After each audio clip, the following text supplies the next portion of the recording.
I think we're good now. That should be good. Are we right? Are we good? Everyone? No sound? Can't hear you? You guys got me? We're starting off the Paramount Plus deal the same way the weigh-ins were, the same way fights have been dropping off. Perfect. Sounds like we got it. 1972, Bonese 666. Thanks, man. Thank you guys for tuning in, man. Thank you guys so much for following along. Look, guys, I'm happy, man. I'm happy you guys are here. I'm happy you guys got to get to see the fights like I do. So I'm stoked about it. Give me some comments. Talk to me a little bit about how you guys thought the prelims were going down. I thought the prelims were absolutely fantastic. And, man, I'm stoked. I'm actually 100% stoked that we got fights back. It's been a long 5-6 weeks off, all of those things. I am ecstatic that we have fights back. Let me get out of here. Look, it kicked me off of Paramount as well. It looks like I'm having some trouble here, man. Catch up with the highlights. Let me get back into this. There we go. Look, I know some of you guys were talking about the Umar fight. Too many commercials. I agree with you. Yes, everything is working. Got you loud and clear. I'm glad. Thanks, guys. Thanks for keeping this on track. And let me see if I can get there. We go. Let's watch this live. See where we're at on this. The octagon is closed. See you next time. I think why would it kick us off? Whatever it was, it's got us on another. Okay, I have to click up, and it kicked us off of what we were watching. I'm trying to watch the main card. So if we can watch the main card, that would be great. There you go, main in English. It kicked me to like the Spanish channel. Not sure if it did the same thing for you guys, but we are all caught up and we're live. So let's go ahead and talk. Hit me up with some stuff while we have some chance and some great hoodie, right? My guys over at Yeah You, man, over in Hawaii, man, they sent me a package and I love their product. Their hats are great. They actually fit my head. I get a lot of hats from companies and they don't fit my head, man. Believe it or not, I have a small head. I know I have a big ego, as most people would say, but I got a small head. So it's rare to find good hats that can fit my head. But hey guys, give me some rundown on what you guys thought of the fight. Let's talk a little bit about the fights on the prelims. I thought the prelims delivered. I thought they were absolutely fantastic. I don't know why, but my chat is not coming up for some reason. It is on my page. Everyone loves the hoodie. It's called Yeah You. You guys can check it out. It's a Hawaii-based coupe. This is the hat they also make too. This is their logo. You guys can follow them on social media. Great company, man. Great people running it, and I love it. I love this. So, hey guys, let's just go ahead and talk about the opening, like basically the prelims. The prelims were absolutely fantastic. They all delivered, and I thought it was a great card. I thought overall it was a fantastic card. I mean, let's go. Like Josh Hoke had a great performance. I got to get into the next fight. I want to say one thing about this is Alex Perez, to me, is one of those fighters that just never gets the love. He never gets anything. Like he doesn't. There's so much more that he deserves. He's a guy that just came up short against tough opponents, got a bad decision he was winning fights, then got clipped or got submitted. Like he's that guy he's so good. He just doesn't get the love that he deserves. Maybe I'm wrong. Maybe, if you guys can stop the spammers. I don't know how to do it on this end yet. I haven't figured this part of the software out just yet. But yeah, if you guys can, that'd be actually fantastic. I don't know, man. Like it's one of those things. Two of the fights they stopped before the bell when it was only like a minute. That doesn't matter. I want to make sure you guys look. All the years I did the show with John McCarthy, right, Big John, and I just want to be 100% clear. The refs don't give a shit about the time, so they don't care at all about the time. And the fact that they don't, and my boy right here is about to show up. And looking forward to having him on as well. My boy, Podcast Dave. What's up? On with us. What's up, bud? I can't see you. Where are you at? It's because you're on that single view mode, but just leave it there. It's fine. I gotta change you over. There we go. Hey, you got a little too much headspace above you. Can you like put it? Those of you guys that know, Podcast Dave is the one that's been running the show for the last. How long have we been together, Dave? What? 8 years? 2019 on this show, and then 3 years prior to that. Yeah, 3 years prior to that, huh? Damn, man. In fact, probably 10 years this year since we started like doing work together. Yeah, 2017, 2016, sometime around there, right? Yeah, Mm-hmm. we started off doing another show together, and then I stole you from that show because it was going nowhere. And then I was like, hey, man, like, Oh man.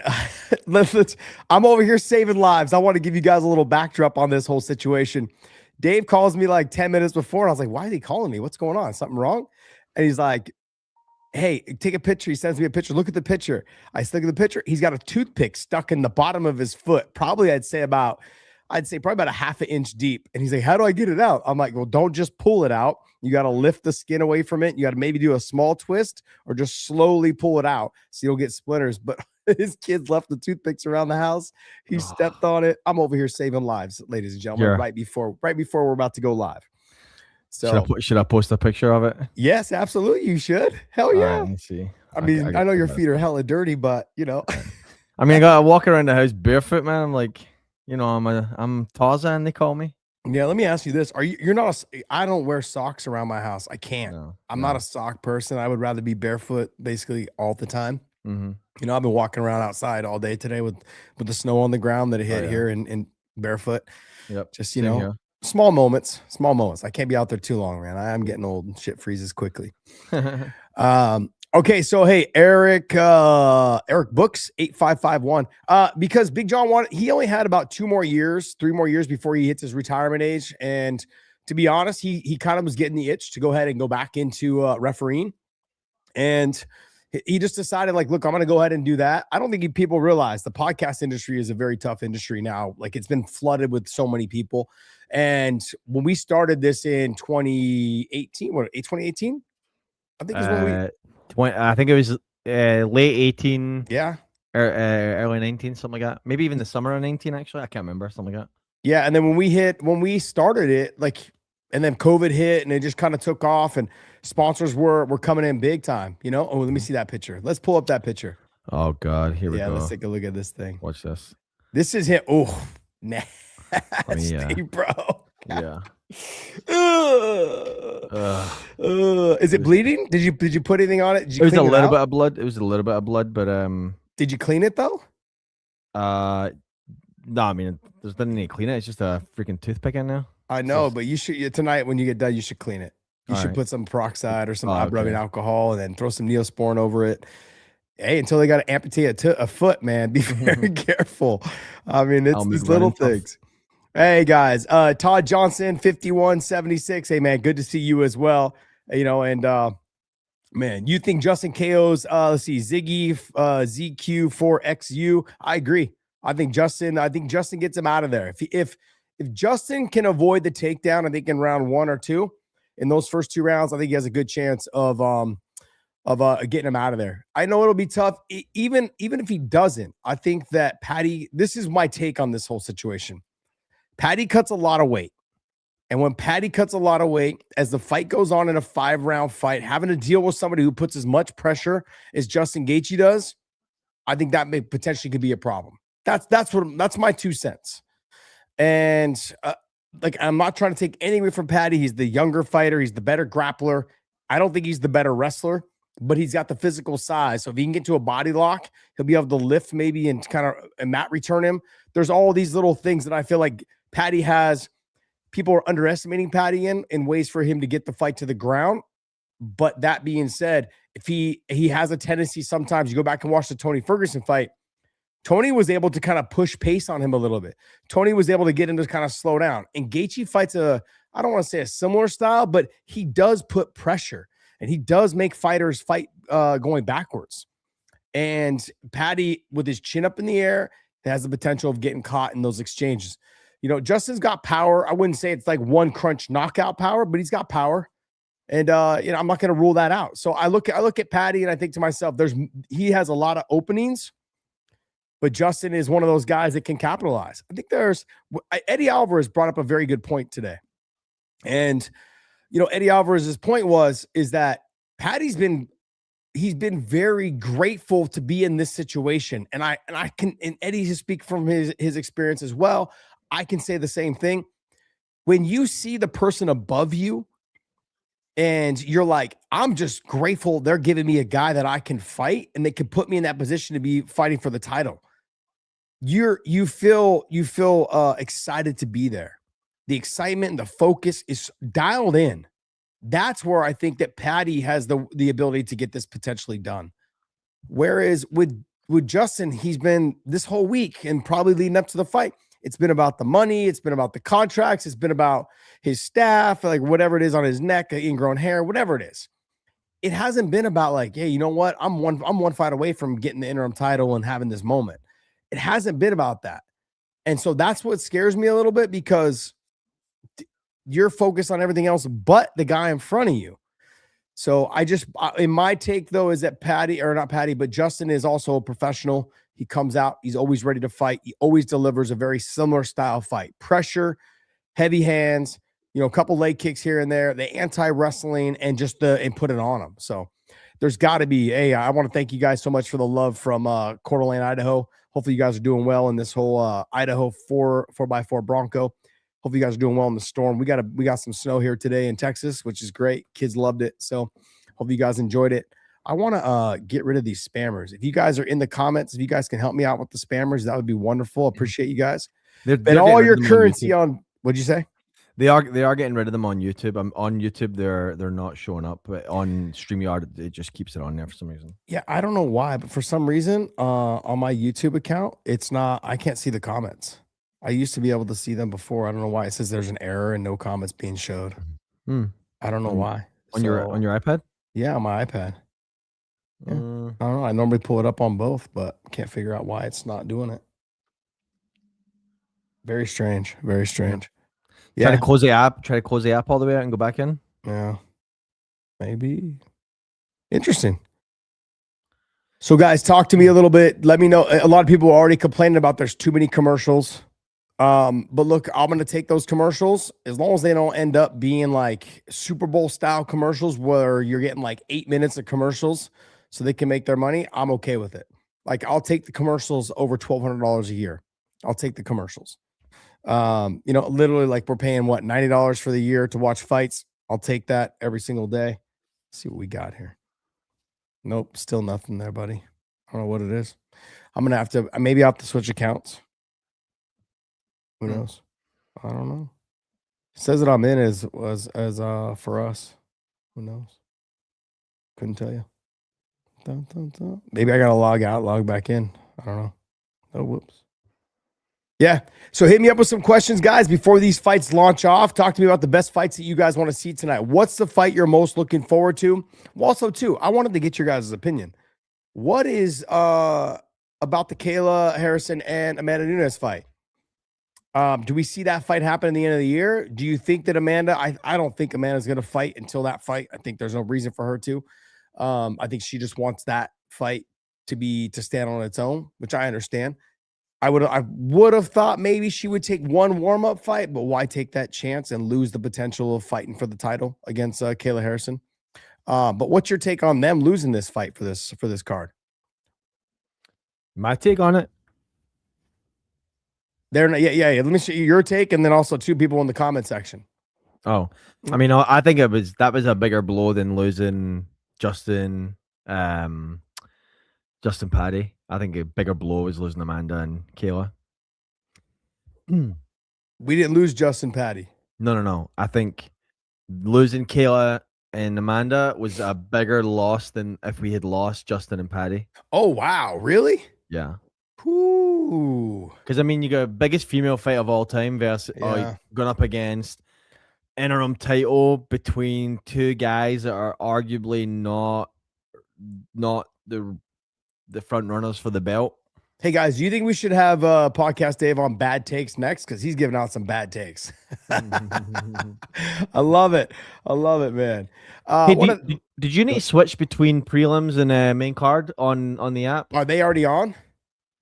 What do you mean? Is the fights on? Oh, I assumed it's 18 right now. What's 18? I had to switch accounts. Did you have to switch between prelims to main? Yeah, which is very weird. That's what I was complaining about. I was like, I was surprised that I had to switch. Are you seeing Bisping and Dom and those guys now? Yeah. Yeah. So I'm on the main card, but Yeah. I didn't realize they had to switch between. I just thought it would roll right in. No, I thought so too. It didn't make sense on why you had to switch to another one. It actually kicked me to like the Spanish channel, the Spanish version of the UFC. I don't know why. Yeah. Oh, weird. I Initial don't. kinks.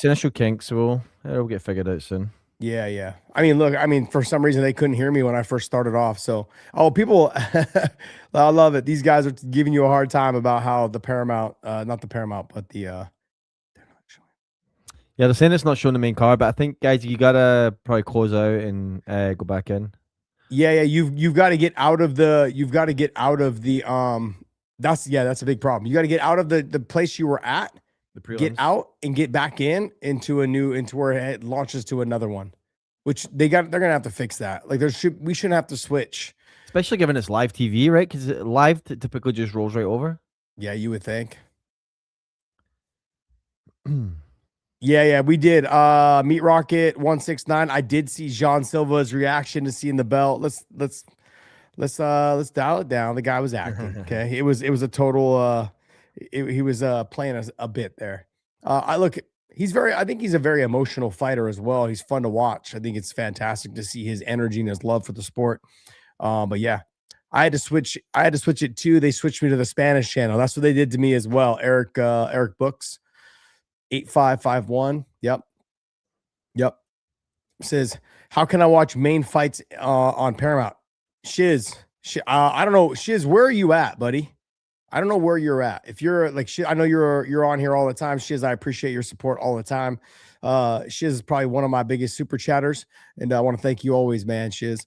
But I think you have to watch it on Paramount. You just go through, you click on Paramount. It should be on the header as well, you guys, if you guys are logging on. So did Umar fight already? Yes, he did fight already.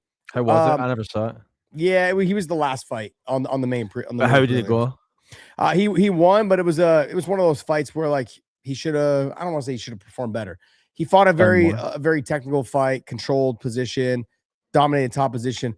I don't know. I'm on the fence right now about. I don't know. Either he's coming in, like either cutting too much weight, or he's coming in, like just too much on his mind. I feel like the energy level, something's going on. I think he needs to. I don't know if he's overtrained or if I don't know what it is. Something's going on. He seems a little flat. Huh? Do you think it's pressure from the guys because like he's got to perform like they do? Possibly. Because there's got to be like there has to be an expectation between that group that like, you know, Khabib did it, Islam did it, like you guys can not perform. Yeah, and I think for him, he holds it a little bit more closer to the vest because they have he really is the true next one, right? Like, I mean, I know that Usman is doing his thing over in Bellator or in PFL, but he truly is like really the next one. They brought him over to the States, you know, at a young age, and they expected him to be the guy, and he's lived up to it. It's just a matter of he just looked off, and I see Amp 31481, and she's saying the same thing. She's basically saying like he looked off. He didn't look the same.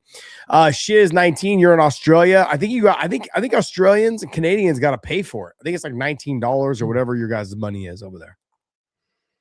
But also, how do you not, guys? It's the night of the fight, man. The fight got started. How do you not know where to find it? Bro, I got to be honest. That's a height that you like. Everyone likes this, right? You guys are all agree, man. Psalm 6:8. What is it? I gotta read it. Yeah, you gotta read it. Pull it up. It's a little longer. But it's just what's it called? Yeah, you does the hats. This is their logo. You guys can follow them on social media. Great company, man. They're out of Hawaii, and I love their stuff, man. Their sweaters are dope, dude. You guys like this one? I've got like 4 other ones that are just awesome, man. Awesome. So. Yeah, Umar just looked a little bit off. He looked a little off, man. So I don't know, man. It was I feel like a little bit overtrained, and I'm gonna agree with Podcast Dave. I think Podcast, man. I think Dave, like you're kind of on track. I think a little bit of the pressure. I feel like he's wearing it on his sleeve right now. I see it happening, and like, brother, just relax. You're so good, so talented. So I don't know. We'll see. I love to see Megan O'Leary back doing her thing, you know, after having the baby. I know she's been doing her shows before, but I mean, seeing her now in a whole new light. Paramount Plus, big deal, guys. This whole emotion of him, of Jean Silva and the belt, and this is a big deal to him. I think he was so close. I feel like when he fought Diego Lopez, he had moments right before, you know, getting finished. That level of intensity. I guess for you guys tonight is, does he change the way he fights a little bit? Does he play it a little bit safer because of what happened in the last fight? Like that, those are questions to be answered. I think it really is. It says right here, I don't know how you say it. Kyrie Thomas 86 or 8266. Let's see. It says right here. Let's see. Pull you up. This is a whole new way of me doing this for you guys. Out of the whole Khabib team, who would you reckon is the most free-flowing of the fighters? Who would I reckon? I would reckon that it is, you know, I mean, I would reckon that it's probably Usman. Usman is somebody who just fights free. Like there's no sense of like, he doesn't care. You know what I mean? Like he doesn't, I think he's the guy that he's enjoying life. I don't know how else to put it. Like he doesn't drink, he doesn't do drugs, he doesn't do any of that stuff, right? Obviously, but it's like he's out there every time I see something with him, or anytime he's out there enjoying life. Look at this. This is intense right here. Is that his girlfriend? Can you guys answer that? Is that his girlfriend? That must be his wife or his girlfriend, because they're all in on this. What do I think about the guys on prelims? I think Fugit, who flipped off the opponent, cool or bad sportsmanship. Look, I'm cool with the whole flip off, but he's gonna have to realize that he's gonna get fined for that. Okay, that's his wife. Okay, got it. Makes sense, man. That's your road dog. I'm not calling her a dog, by the way. I want to make sure make sure we're clear on that. That's the person that's been with you. And I love that. I love to see that. Yeah, I just yeah. Josh, do you think Umar needs to fight a few more? I think he'll fight. I think he's gonna have to fight one more time. I don't think the UFC is gonna be like, hey, let's go ahead and put him in a title fight off of that. And that's no knock on my boy. I think he's ready to go. You know, tell Umar he needs more kickboxing. Oh, no more kickboxing. He comes from a kickboxing background. He was not a wrestler when he came to AKA. Him and his brother are like Taekwondo style, like type strikers. And so look, when you guys are like, hey, like he needs no more kickboxing, that's his style. That's the way he's fought. My personal opinion is that what he needs to do is, I really feel this way. I think him and his brother both, I think what they do is bring in Stephen Thompson for like one camp for like, say, a 5 or 6 week period. Be like, hey, can you just come? How did you get away with this type of stuff? Now, I know that they have the skills to go ahead and do that, and they can learn from him because they're sponges. But I honestly believe that if they bring in Stephen Thompson, I think that they'll have a better understanding on the feet of how to handle the MMA style. And I think it'd be the best money well spent. You got Arnold taking off his jacket right now? Yeah. Yeah, I got Arnold taking off his jacket right now. All right, just making sure we're in the same spot. Yeah. I'll change the timer over once. Is it still there? Because I looked at it earlier. I wasn't sure if it was still there. Should be. It's saved. Okay. Yeah. Did you click on it and it wasn't there? Yeah. Oh, really? Yep. Huh. Why don't you click on it now? See if it works. Everyone here will understand. We're good. Check it out. See? You got it? Did I lose you? I think I lost Dave too, by the way. No, I'm here. Okay. Yeah. It does. For some reason, every time I switch the scene, I have to add me back. It's so weird. Yeah, interesting. But it didn't come up on my end. All right, let me check something real quick. I think Allen has been out for a while. Do you think that absolutely it will affect him? Absolutely. He hasn't fought since what, 2024? I want to say, what was it, June or something like that of 2024. All right, I'm gonna try to get this. Yeah. What do you, like here? Let me put this out there. Look, you can't be in Khabib's camp and be focusing mostly on stand-up despite his background. Like his background, like he comes from a striking background. Like his whole camp was striking. There we go. We got the stop clock working now. Yeah. Thanks, Dave. Yeah, it's not, guys. It's not actually time yet. So just FYI. Yeah. We're just going through it. Arnold being trained by Dana by Dana White. Yeah, that was my take on the whole deal. Is that yes, you can. Yes, you can have Stephen Thompson come to your camp and work with you on this. So I think Arnold Allen, if he doesn't fight free, like if you look back at his Evloev fight, he didn't fight free. He was so afraid of the takedown, which he didn't need to be because his takedown defense was pretty damn good. And where also too, his scrambling was fantastic. Coach Javier is there also. I believe, yeah, he is there. So, Josh, what's your thoughts on Dominic Cruz being inducted into the Hall of Fame? Can you say a few words about his career? To me, Dominic Cruz right now is still the bantamweight GOAT. He's the guy that I have at the top. He's beat Demetrius Johnson. He's beat all the guys that, and then having a long layoff and coming back after, 3 years off because of the knee injury, coming back and winning his title back after the sport pretty much has passed him by. And he beat TJ Dillashaw. He's beat all the best guys. I mean, to do what he did after all that long layoff of injuries, I've got him as the GOAT. People can be mad about it. People can be upset about it. But I mean, to me, that's the biggest thing. Why don't you think Umar even got a interview after because they were running close to the actual show. They were running like, hey, we're running out of time. The fight before that, right? The Gauthier fight. Like, I don't think anyone thought that fight was going to go the distance. I mean, I didn't think it was going to go the distance. But the reason why they didn't give him an interview is because they were running close to time. And his fight went the distance. The other fight went the distance. And this is what you end up with, man. When you're crunched for time, everything is spaced out from the production point. From the production standpoint, is that they run everything very quickly. And when they schedule the fight night, right? They're running normally about probably 12 to 14 minutes long, sometimes up to 30 minutes long. So they're scheduled thinking like we're 30 minutes over actual real airtime. So if they have to cut something out, like a sponsor or something like that, if they have to cut a walkout or if they have to cut an interview that they have scheduled in there, if they have to cut that out, they will. So like if Megan O'Leary's in the back doing an interview, or if you have anybody else like, cage side saying, hey, I'm going to break down this fight, or bringing in Dean Thomas to break down a fight, something like that, they'll cut that out if they need to, but they usually run it. It's called heavy. We run the card heavy, and it's usually about 20 to 30 minutes heavy because they know there's going to be like fights can end fast, and now that makes up the time. Well, tonight they had to make up a lot of time, but then the last two fights went long. So the time they did make up, they couldn't judge whether the fights were going to go long.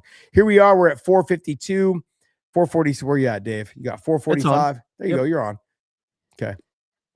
So that's the time at which we're watching. Dave created the stop clock. Thanks, Dave, because I know I got a lot of credit. Or I got a lot of flack for not having a stop clock last time I did a live. Making some changes, doing big things now. Stop clocks are involved. Our timers are involved. Love this, man. Love this. Arnold Allen's just like, for me, this is what the deal was with Arnold Allen. He's got to believe in himself. He doesn't believe in himself, and he looks so stiff. He gets so concerned of takedowns when he fought Evloev, and then now I believe he's going to be really concerned with the striking. Is he going to wrestle? Because he's got good wrestling. Is he going to wrestle, or is he going to mainly stand? I suggest him not standing too much.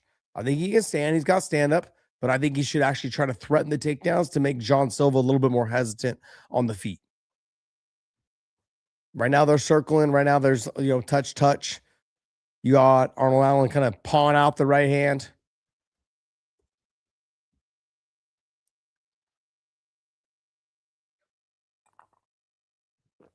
Is that why Josh brings in Angelo? Is it to make a stream heavy? I gotta screenshot that comment. That's a great comment. I'm actually gonna take a picture of that because Angelo's a little heavy. If you guys haven't seen it, I already posted a video on my social media about Angelo trying to say he was ripped when he was 27, and then his wife heard it and like called him out and showed the photos of him at 27. She's like, he was not ripped. He was not ripped. I loved it. This is the greatest ever.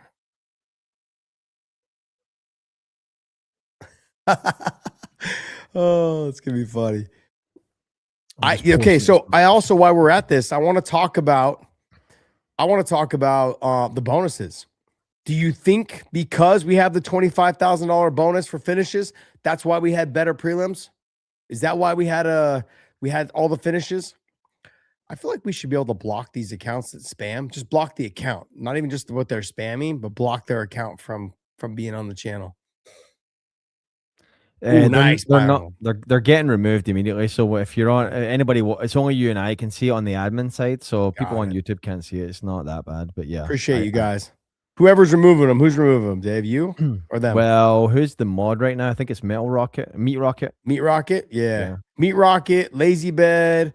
They normally like help take care of it. Alejandro Gutierrez does too. He keeps changing his name on there, but yeah. Shiz is a member. Is he gonna come in? Is he gonna come in debate? You know, I don't know. Shiz, you want to come be a member? You want to come debate me now? We're gonna be doing one with another fan. If you guys don't already know, we do once a month. We'll pick a member. I'm gonna try and maybe do it twice a month, depending on the schedule. But once a month, we'll pick a member, and you guys can jump on with me, and we'll film and we'll record a whole debate. If you want to debate, or if you just want to talk the game, if you guys want to talk about the new Paramount deal, if you guys want to talk about fights, whatever it is, whatever you guys have, we'll talk about it. So if you guys become a member, we're offering that only to our members. Right now, a very lackluster first round between Arnold Allen and Jean Silva. Jean Silva fighting very composed, but look for him to do something really spastic towards the end of this round. I would say within that minute mark, he'll try to steal this round with something flashy. I'm just trying to get the socials pumped out right now for this. Yeah, I released the video before too. I put it on X. I honestly, I quote tweeted it on X. There might be a thing too. Like Angelo brought up a good point the other day when we were talking. He's like, I think people are not going to watch the first set of fights. I was like, really? He goes, yeah. He's like, I wouldn't imagine that people will watch like the first, second, or third, like probably the first and second fights, because they've been gone for so long. They've already adjusted. So like their lifestyle has been picked up, and they have scheduled things and scheduled events. I'm like, yeah, but half the country is under snow right now. Like no one's driving around outside right now. Definitely not here in Texas. Arnold Allen putting on a great performance right now. Jean Silva's stalking after him, but Arnold's landing the better shots. Ooh, nice shot though right there by Jean Silva.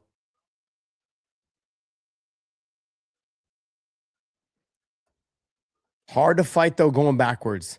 And for me, with Arnold Allen, I can't believe, like, you're the taller, longer fighter. Why are you not being more aggressive? Don't let the little guy push you around. Ooh, spinning back elbow. Very nice.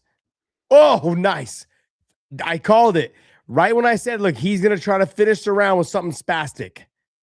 And that's exactly, like, that's the style which he fights, man. You got to love that, though, about him. That energy, that love, like just throwing caution to the wind. As a fan, I love that.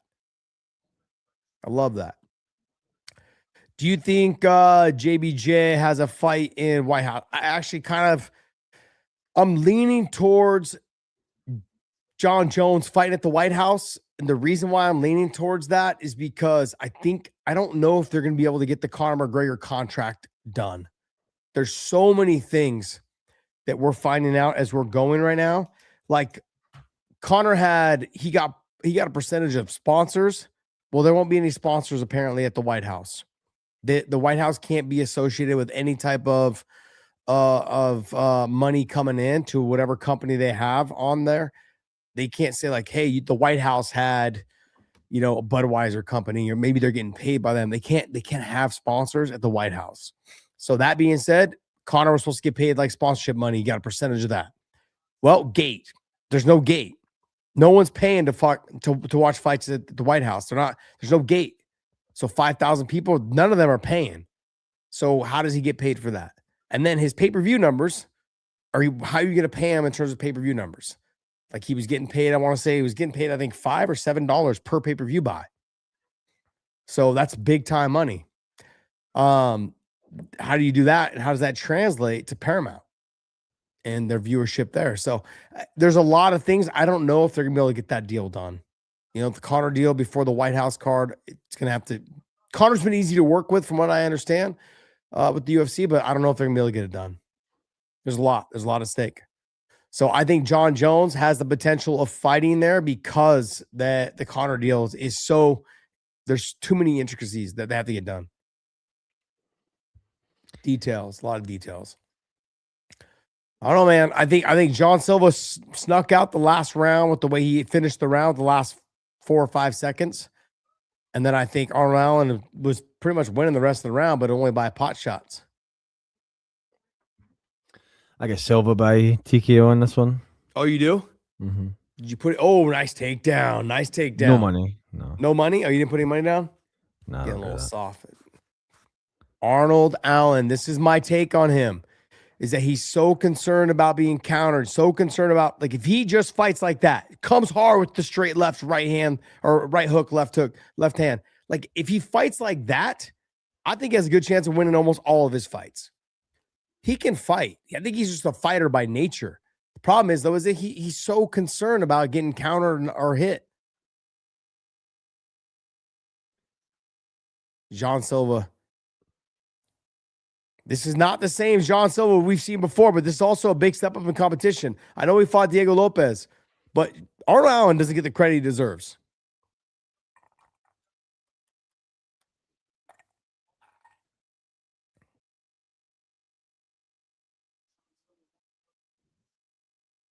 They're touching, like, thought I just touch, not touch butt in the park, but they're touching.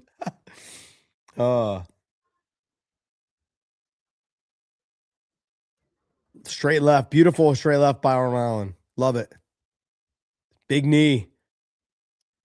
My concern was that John Silva wouldn't fight the same that he normally fights. Why did you think that? Because, I mean, he got knocked out by Diego Lopez last fight. And that happening, like, sometimes you get a little cautious. You start wondering, like, okay, if I get hit, if I get this, can I take a shot? Those are the things that go across your mind now. Straight right by John Silva. Nicely done.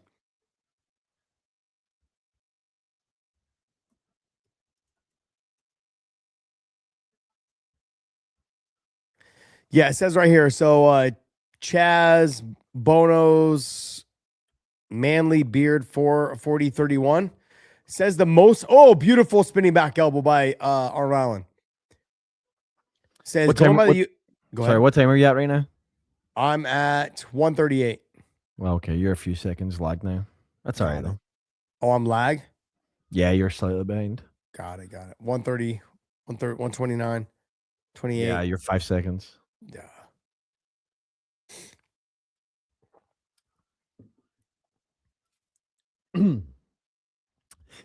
It's up to you, but maybe you want to do the timer so it's on perfect with you as opposed to me and then you're a few seconds behind or something. No, just go ahead. I think it's we just keep putting it on there.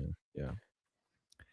I think everyone's kind of around. Like with these apps, that's the problem, is that it doesn't. You never know if their app freezes at all, then it ends up being stuck. That's what happened with ESPN a lot. It's like didn't do me any good to have an actual timer, because next thing you know, like after one fight, you're 5-6 seconds behind. Says right here, so going by UFC disclosures from antitrust, the most the UFC has paid for a fight was $8 million. I'm assuming that was Conor. Yeah. I think what you're saying is the most they've paid in terms of like their contract would be $8 million. I think the pay-per-view buys, sponsorship, behind the table, like behind like bonuses and stuff, I think it's been quite significantly more. I mean, I've heard reports of, Conor, his Habib fight was well under the 20 million.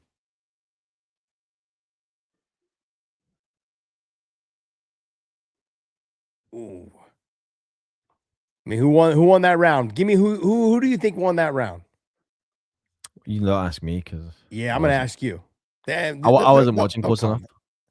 Arnold might need to get that calf kick going. I agree.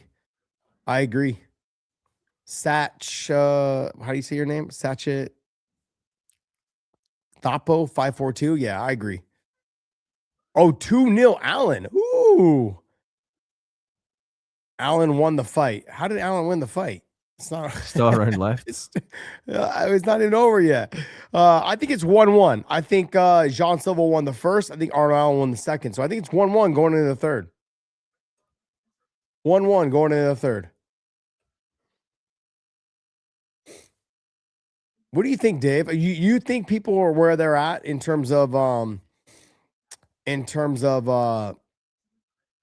like going on with their life? Like, I think this first show, the second show, I feel like people maybe have been like, hey, I've kind of like moved on with my life. I'm not watching fights right now.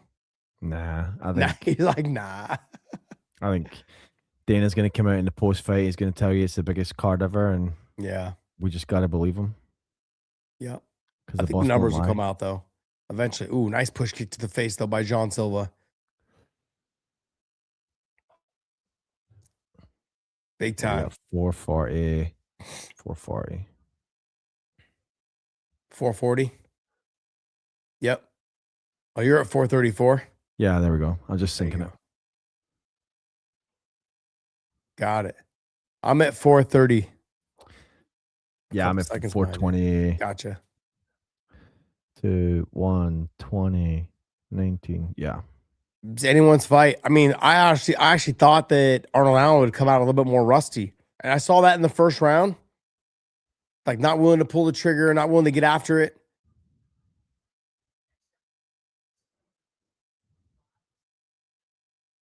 What do you guys think? Who's winning this fight? I see some people got Arnold Allen is 2-0. I feel like Allen is winning the rounds. I feel like he is too, but I have it 1-1. I think that Jean Silva stole the nice right hook to the body and the lead-in elbow. Beautifully done. Allen's doing really well. He's just not active enough. If you're the UFC, you're like, man, I want a fighter that fights all the time. Jean Silva will fight probably in 3 weeks. And then if you're the UFC, you're like, that's the guy that I want. DC thinks Silva 2-0. Yeah, I would. Yeah, I like DC. DC my boy, but he was also complaining about the fight earlier of Alex Perez and the fight not being stopped. And Johnson wasn't out all the way yet. And I was like, you got to get him. I'm glad that Joe Rogan stepped in and goes, no, you got to let the guy fight, man. You got to give him an opportunity, a chance. You got to let him fight. So I love that. Love to give my boy DC a hard time. Huh. Yeah, I have it 1-1. I agree with you right there. I don't know how you say your name because it's very Quadramudin. I don't know. Cade, Yeah. Cade Cramudin. Cade Cramudin. Okay, there you go. Silva winning this round so far. Yeah, he is winning this round so far because he's being the aggressor. And that's my problem with Arnold Allen. Like, you've got to pull the trigger. I don't think he realizes how damn good he is. He's so good. He's choosing not to like pull the trigger, not to get the fight after. I actually feel like he's probably a better fighter when he fights in a phone booth. He just gets in there and just scraps it up, throw down, let it all go. Nice snatch of the leg there by Jean Silva, though. See this inside dirty fighting? I'm going to give it to Jean Silva. He's good at fighting in that clinch. I think because he's the smaller fighter, he's had to do it a lot in his career. He had to do it a lot in the training rooms. He probably trains with a lot of those guys that are, a lot bigger than him.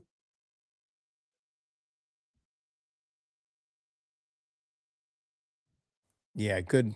Got a minute 44 left, a minute 38, minute 37. There, that's what I was looking for, that little up. Always got to be careful. Almost a legal blow there.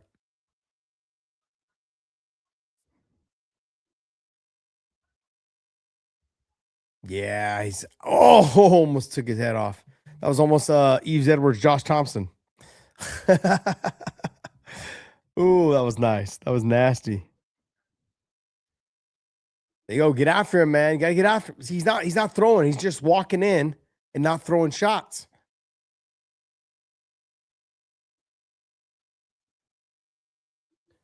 Nice little check elbow though by Jean Silva. Didn't land, but thought was there. 1 minute left, under 1 minute, 50 seconds.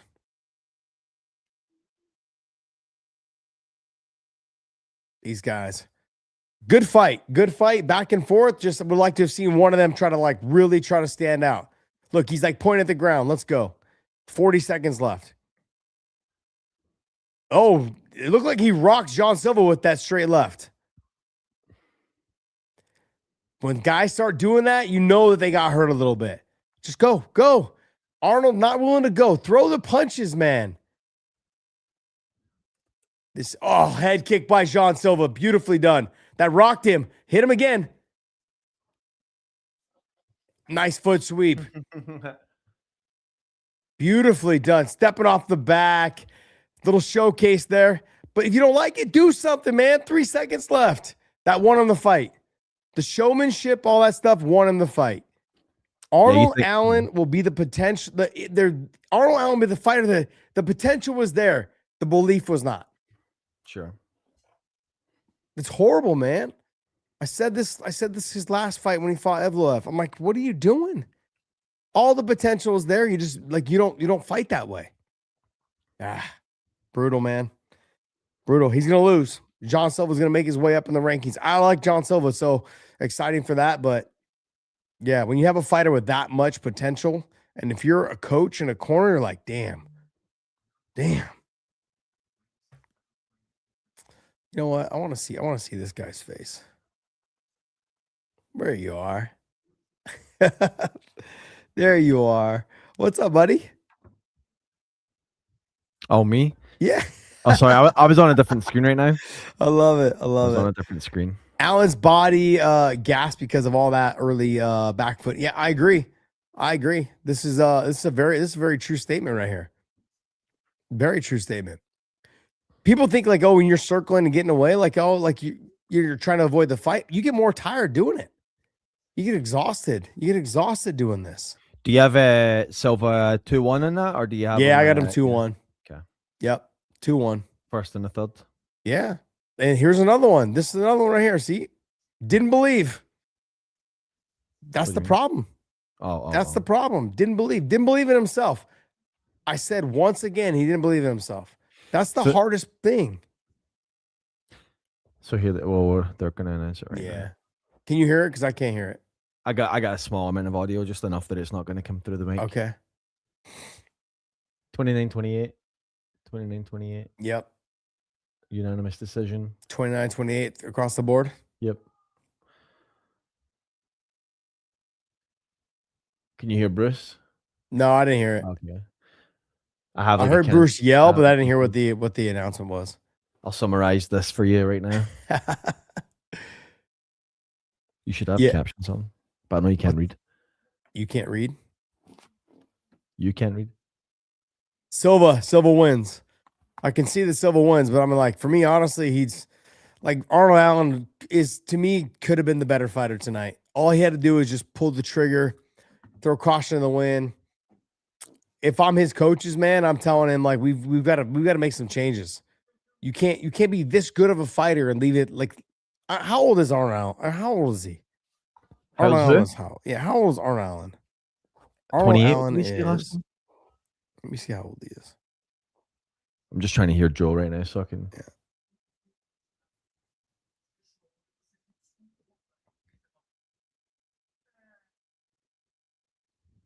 I can hear a little bit of that, so be careful with that, Dave. I think Allen was the better. Yeah, I agree. I think Allen was the better guy, but he just couldn't get it done. I'm not sure if he's a gatekeeper. My point is that like he's got to believe in himself. As soon as he starts believing in himself, I think he'll be a contender. The problem is though, is how old is he? He's got to be like probably 31, 30, 29, 31, somewhere in there. At that age, if you don't make the changes now, you'll never have a chance. Never have an opportunity there. And I wasn't overly impressed with John Silva. And which I'm normally impressed by John Silva. I'm normally impressed by the way he fights. So, yeah, I don't know, man. A very lackluster. Oh, he turned 32 2 days ago. Shitty birthday present. Shitty birthday present. Can you imagine turning 32 like 2 days ago and be like, yeah, I'm going to fight really conservative. Like you only got 2 more years. And then after that, it's like everyone's, Josh, I subscribe to Paramount in Australia, and the damn government don't want to include main fights, only prelims. Oh, shiz. I'm sorry, man. Hey, I think you can watch it on YouTube's Paramount. So if you click on YouTube's Paramount, that means you probably can't hang out with us then. Shiz, I love you, man. But if you can watch the fights on there, then or you can just listen to my breakdown. I'll take that too. Joe was asking him why was he apologizing after the fight to Alan, and he said it's hard to like he didn't want to have to fight him, but he had to fight him. Yeah. Poor bastard. He said his team kept telling him to wait for the moment because he was like, I want to knock him out so bad, but like his team kept telling him to hold back and wait for the moment. So a little bit of insight. Yeah, I mean it's I had to drive my ass to the pub. Smart man. I love it, Shiz. I love it. Mm-hmm. Good. I'm glad you're there. I mean, I don't understand the whole Paramount. From what I understand, like Canada, they're not getting this one. They have to pay for it. But I guess the deal got done where they don't have to pay for it moving forward now. But it didn't include this one. So the next one, I think next week, they'll be able to watch the fights without having to pay for it. I don't know about the UK. I don't know about Australia. I don't know about New Zealand. I don't know about all that. But I mean, the man, he was there. He was there at the very first prelim. Well, it's between fights right now. Just pull your once we finish seeing all the celebs, pull your little marker thing forward a little bit. Pull my marker so that you're live, so that you're on the live and not 5 seconds behind. What do you mean pull my marker thing? Just, what do you use, a remote for your TV? Oh yeah. Am I behind? I'm behind. Remember, it's like 5 seconds. Yeah, let me see. It's not a big deal. I'm just saying. Oh, it says that I'm live. Okay, that's all right. Yeah, I'm on the live. Sorry. Where are you at right now? I'm watching a commercial of dudes drinking Bud Light. Yeah, Bruce Buffer just came on. Oh, there you go. Yep. I'm with you. On. Yep. Maybe we're caught up. All right. Oh, I'm so mad. I can't see the comments on my channel. Oh, on your iPad, but you can see them right here in the admin room. Yeah, I can see them here. I see them here. So what's the problem? Been criticizing for 23 years, and this is the best you can do for Australia. Your ass is getting laughed at by one of the favorite countries, America Thug Life till I die. Shiz. Oh man. The UK goes down as pay-per-view with TNT. Oh, okay. Shame on Australia. I pay your damn tax. We all pay taxes, my man. Doesn't matter if you're in Australia. Doesn't matter if you're in Canada. Canada's getting raped right now, by the way. The states we're getting, depends on what state you're in. You're getting raped also. But yeah, I mean, we all pay taxes. I think what most people are concerned about is the fraud. Hey, so let me ask you this. Yeah. Silva's number 10, Allen's number 6. Does Silva take the 6th spot? And then with Aljamain, Leron Murphy, Yair Rodriguez, Diego Lopez, Evloev, all above him, and then Volk's the champ. Yeah. What do you think? Yeah, let me pull up these rankings real quick. I think, my personal opinion, let me pull it up real quick. UFC rankings. Yeah, I honestly he'll end up taking his spot somewhere in there. I think the UFC wants him to take the spot because he's a more active fighter. Arnold Allen hasn't fought since 2024. He skipped all of 2025, and I want to say he didn't fight. He fought in the middle of 2024. So for the UFC, they're like, hey, we want the most active fighters. We want those guys to fight as much as possible because those are the guys that bring in viewership. Those are the ones that have a following. You can see Sean Silva beating old Volk. I could see that. I could. Maybe not right now, not this moment, but I could see that. Definitely could see that. Something's going on here in this thing. My rankings not pulling up. Yeah, I could see that. Let me see.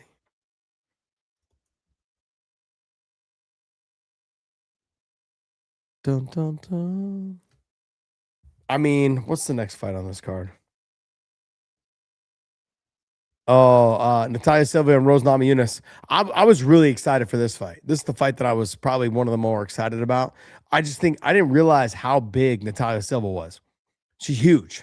Popularity or what? What's that? You mean popularity, or do you mean No, tall? big. Like, as in, like, she's physically big. Oh.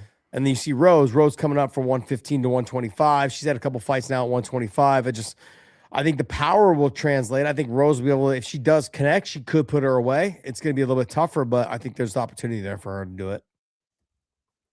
Shiz, appreciate the super chats, man. You always take care of us. Step your game up, Aussies, and stop scamming us. Love it. Look, I get it. I understand. Australians, Canadians, UK, I think they're all having to pay, I think, for the pay-per-view.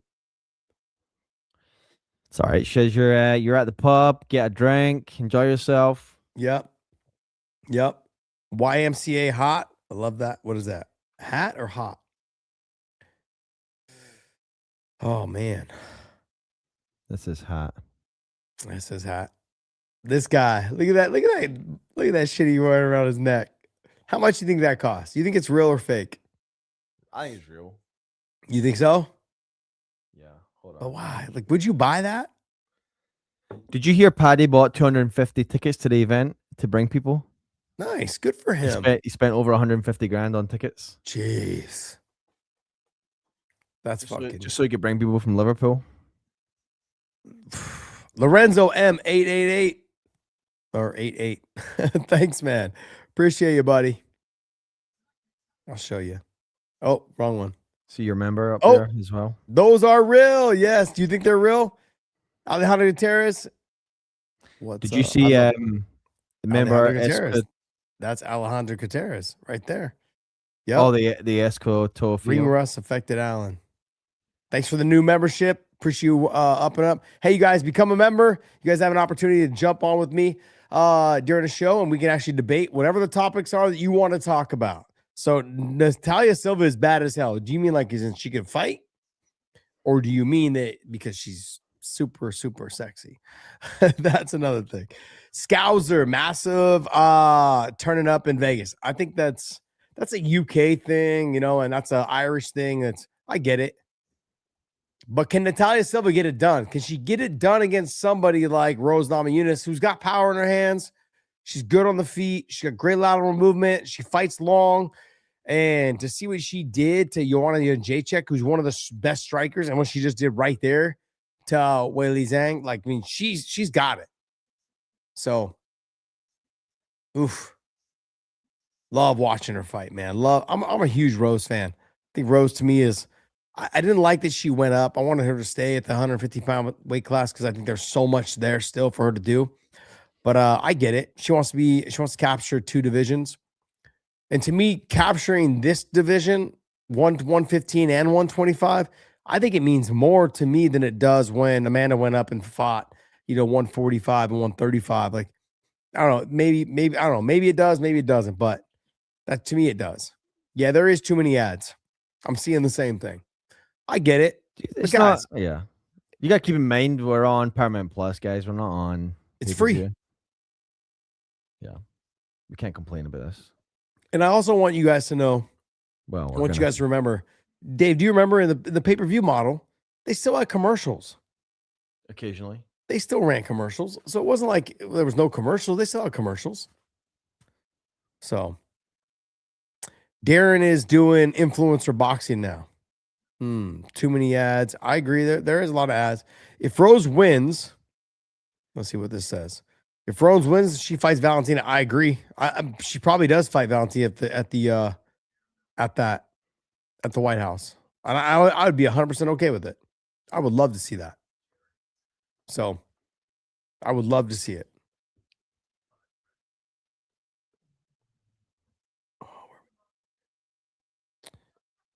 Dun, dun, dun. Yeah, I don't know. I can't get my comments to load on my iPad. I can get them on. I don't know if I can get them here on this. Why are you so bothered about that? I don't know, because I'm used to like seeing them on the side. It's just it's a Josh thing. Are you? Yeah. I mean, is it what?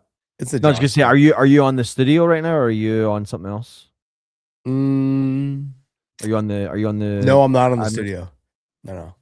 Oh, what's on your page right now? The YouTube thing? Yeah, the YouTube on my left, and then I got this one here on the front. Yeah, right. But you get the studio in front of you, right? On the iPad.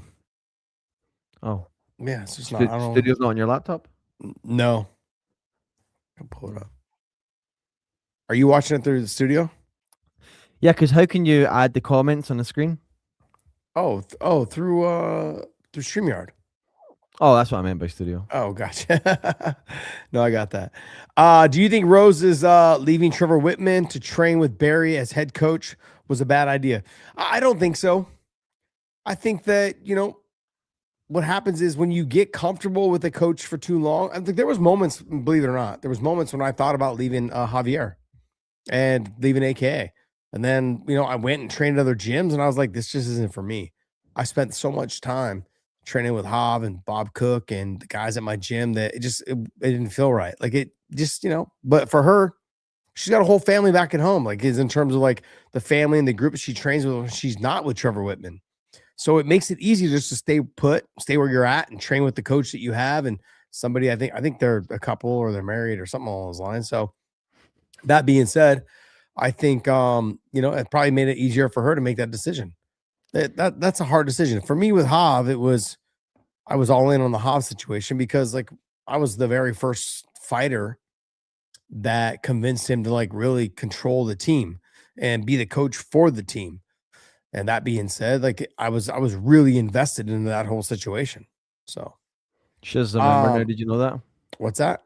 Shiz is a member now. Did you know that? My man, welcome aboard. He said he's looking forward to our chat. I'm looking forward to the chat too. Oh, are you sure you're ready for this? I bring all the heat, brother. I bring all the heat. You can't handle the smoke, bro. You can't handle the smoke. Shiz, you need to DM me on Instagram so I can coordinate getting you on. I think the next guy, his name is Johnny or something like that. Yeah. I was coordinating with him. If he's watching right now, Johnny, we are working on it. Okay, so here's something we gotta touch on real quick. I'm gonna go ahead and touch on this. Said Fitch left AKA, left for a few years. He moved to Vegas for 2 years. I want to remind people he moved to actual New York. He became a coach over there at a gym. He was on his way out, kind of like, hey, I don't want to fight anymore. He became a coach over there at someone's gym. Someone paid him a lot of money to become the coach over there. He was there for like a year, didn't like it, decided to move to Vegas because Vegas had offered him a coaching job as well, because all the hardcore gyms were starting to open up and people were offering him jobs as like an MMA fighter or as a coach. And also he could still train and still be a coach there. So he went there for 2 years. It wasn't that he left AKA, he went for the money. Like he might as well become a coach over there and still be able to fight and get training in with a good group of people. So that's why. So I wouldn't say he left AKA because he actually came back and finished out his career when he fought in Bellator. He was at AKA for those fights. So she is 19. Damn, I got a free soda with lime in my local pub. They love you. They love you over there. Let's go. Come on, Rose. Get it done. I think Natalia Silva's she's fire. She's fire. I think so. She's fire. But I'm a Rose fan. So let's see. I loved her at 115, man. I loved her at 115. She is 19. That's what we're talking about. 9 p.m. and second fight, barely starting. Laugh out loud. 8 p.m. starts was bullshit. Yeah, they had a lot of commercials to start off with. I love that they moved it up, though, a little bit. I'll take that, though. Josh, baby, let's keep this attitude going. Don't get soft on me. Bring it. Love it. I'm dropping MMA knowledge on your ass. Brother, I forgot more than you probably have ever learned, but I love that you're here with us. I appreciate it. Thank you, man. Gaethje's the man. I love that. Orion 428. Gaethje is the man. I'm riding with Gaethje tonight. I'm riding with Gaethje. I think he gets it done. He's got to avoid the takedown, but I believe it, man. Meat Rocket. He's giving Shiz some love too. Meat Rocket giving Shiz some love. His love as well. So good, man. Happy to have you guys here, man. Here we are. Here we are. Let's go. Let's go, Rose. Lateral movement. Rose looking a little thick. Natalia with the little flutter feet. Dave, you run a lot, bro. You run a lot. Neither one of us have calves, or not calves, but quads like Natalia Silva. Look at those quads. That's wild, man. She got some bomb quads. Bro, how are you so far behind? 22. Oh, because I messed it up. I'm gonna fix it right now. Hold on. Save nearly. I don't know. I'm at 418. 416. This thing's doing my nut. 409. All right, I'm gonna get it right here and then just a little bit of movement. Y'all are behind. 418. No, I'm at 401. I got it, guys. We're good now. There we go. Yeah, 350, 351, 350. Yep. It's a little confused. It's gonna take me a minute to get used to this, guys. It's just we're on new software right now, so you know. Everyone understands. They all get it. By the main event, we will be crystal clear, pristine. Mm-hmm. They all get it. They understand. They're not mean about it. Oh, it's because you added me. That's why it confused me. Because whenever you added me in, it takes me to a different setup. That's all right though. Oh, does it? No, it's okay. It's not a big deal. It's just I need to remember that. I just didn't realize that. Got it. Do you think winner of this fight? Yes, I actually do. Meat Rocket 6'9".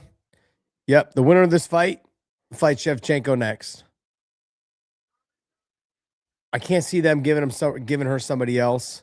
I honestly believe they want the Rose fight against Shevchenko. The reason why I think they want that fight is that's the biggest name value fight you can get. And I think if you could probably potentially put that fight on the White House card. They want to have an American fight, someone from another country. America's it's a melting pot. So they want to have an American, like someone who's born here and is a top level fighter and has a name, fight someone from another country. They're a melting pot. Let's let it all just hang out. Let's just see what happens. Let's go, Rose. I like Natalia Silva, but man, I'm a Rose fan. Good movement. I think she's better at 115. I prefer she stayed there because she's had so much success there. So relaxed. Love it. There we go. We got a new member right here. Let's go ahead and give it some love. Mitch. Nice. Thanks for becoming a member. Appreciate you. Give you some love. I appreciate you. Hey, like I said, we will be offering an opportunity to members randomly selected. Once you've been selected, we may actually randomly select you again, especially if the show is a good show.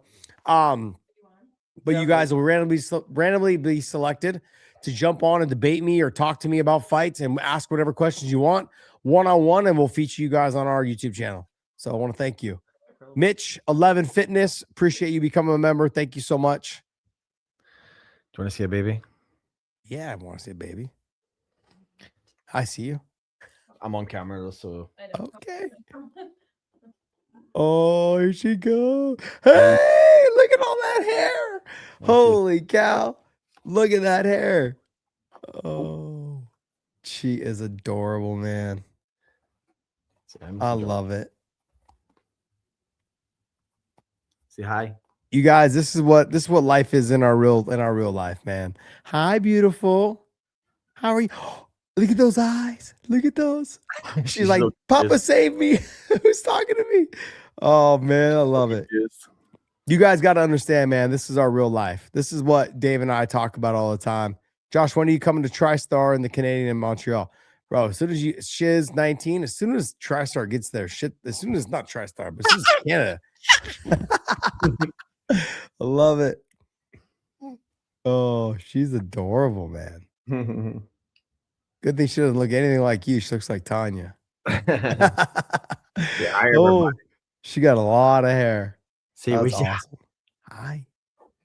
Hello, gorgeous. I love it. I love you guys. Love you guys being nice and courteous, man. This is great. Say hi, everybody. If you guys don't realize, man, this is what life is about. Right here. This is what life is about. Look at her.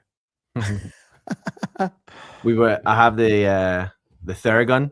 And I was like turning it on earlier, and she was grabbing it, and like her hands like shaking on it, and she's like giggling. Like, and she giggles and goes, ah. Yeah, exactly. That's great, man. Bro, Dave's got the life, man. I'm telling you. He's got a wife that takes care of him, supports him. You know, you know?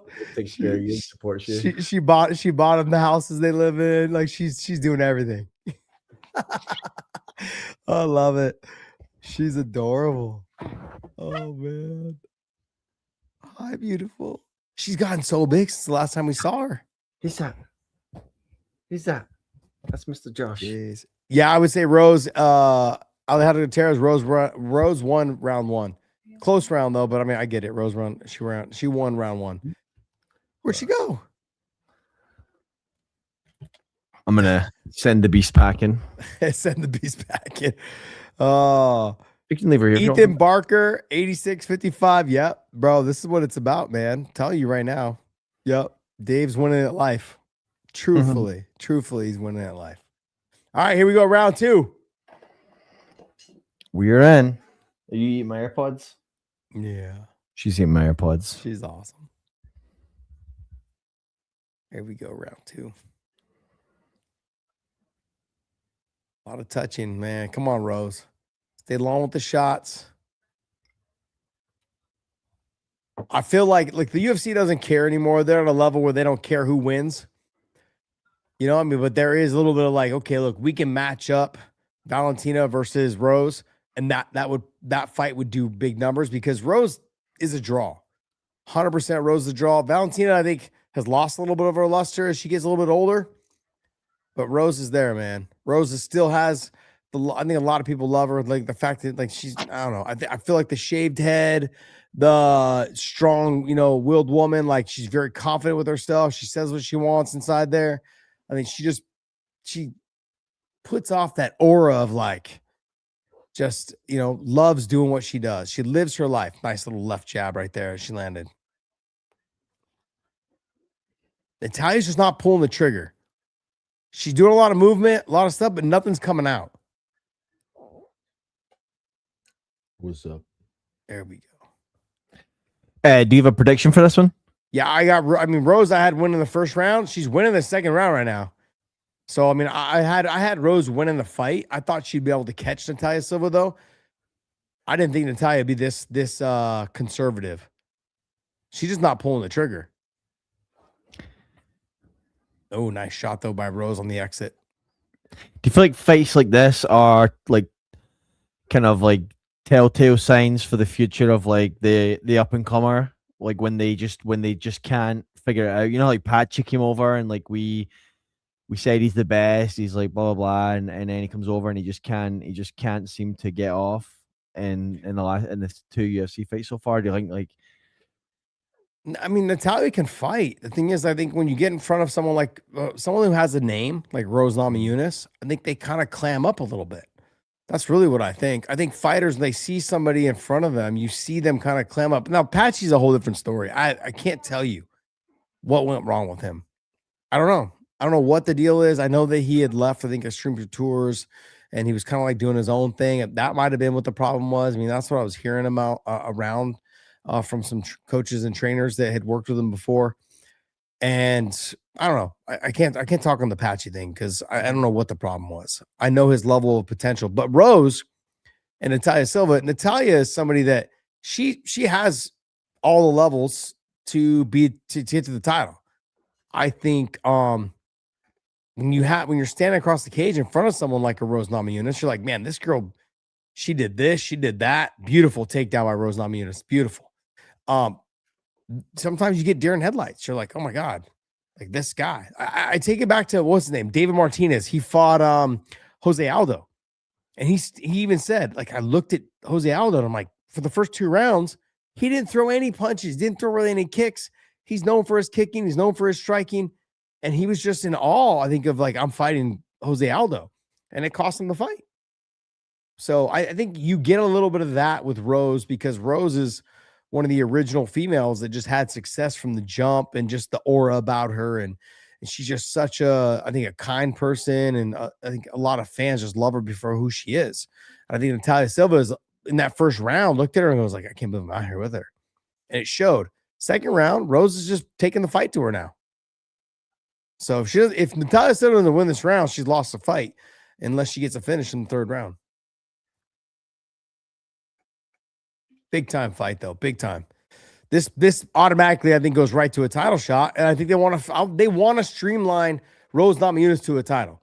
If I'm the promoter, put your promoter hats on, guys. If I'm a promoter, this is exactly what I'm thinking. If I'm Dana White, I'm going, Rose is the draw. Nothing against Natalia Silva. Rose is the name. Rose is the former champion at strawweight. Like, Rose is the draw. Like, how can I match up a fighter to match Valentina Shevchenko? I got to put her with somebody that has a name. Rose has a name. That's one. Rose is a former champion. That's two. And then three is Rose probably got a bigger fan base. So it's a win-win for the UFC. Put Rose out there. So I think that's what the UFC is looking at. Like, let me give her Natalia Silva. Rose has found her way at 125. Beautiful takedown by Rose in that round. She won that round. I think Natalia Silva needs to finish the fight now. I don't think she can win unless she finishes this fight. Mimi Man 381. 1 round. I have Rose 2 rounds to none. How do you have it, Dave? Sorry, man. I'm in and out on. I'm not going to be locked in until the last 3. You're one of those. I want to be fine, but I'm just that stepping on that freaking toothpick, man, just threw my whole night off. I was supposed to because I woke the baby up when I was like in pain, and then the kids were screaming because they saw it inside my foot. Shit! And then I was supposed to brush her teeth before bed, but then that got dragged out because it took like 10 minutes to figure it all out. So I'm just catching up right now. Yeah. Who's this? John Thomas, you're saying volume. What do you mean by volume? Rose got more volume. I've got Sechet, Thapa, 5-4-2, 2-0 Rose. I agree with that. 2 rounds. Oh, I agree, man. I agree. Valentina is unstoppable. I don't know if she's unstoppable, man. I mean, I think Alexa Grasso would beg to differ.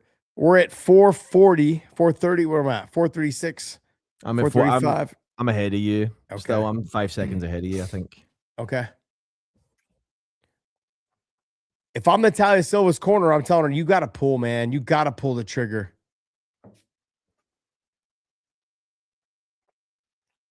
When you guys are watching these fights, you got to be thinking like, hey, how does the promotion want it to go down? I know you guys are fans. I know you guys are like, you love the sport. But think though too, don't just think like, Masvidal has Rose up by 2. Stephen Thompson has Rose up by 2. I think we all do. Yep. Aaron Bronstetter, 10-9 round 2.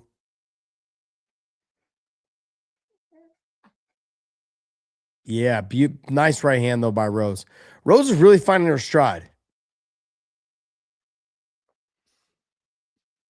Monk Rock or Moon Rock, Paramount ads are killing me. Hey man, you're saving $1,200 a year. I think it's worth it. As long as it's not. There's that. Like a little dinosaur noise. It's great. She's in good mood right now, man. She's That's just supposed to be sleeping. Do you Pat Barry is a criminal? Look, man, that's beyond my talk.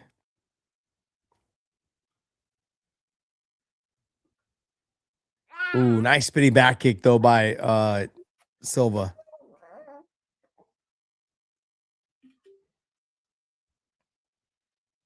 Rose hasn't been able to find the mark clean yet, so I want to know how Natalia Silva handles the clean shot from Rose.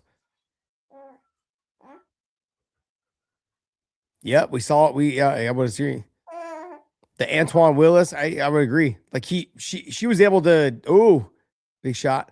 She was able to KO Whaley and I'm gonna go walk her out. Yeah. She was able to KO Whaley and Joanna. She's got the power to do it, but this is also she's up in weight.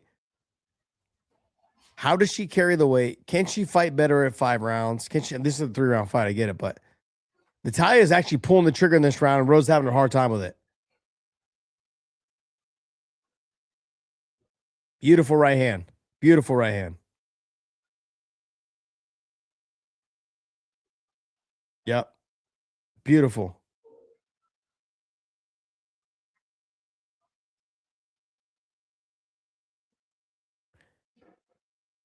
Let's go, Rose.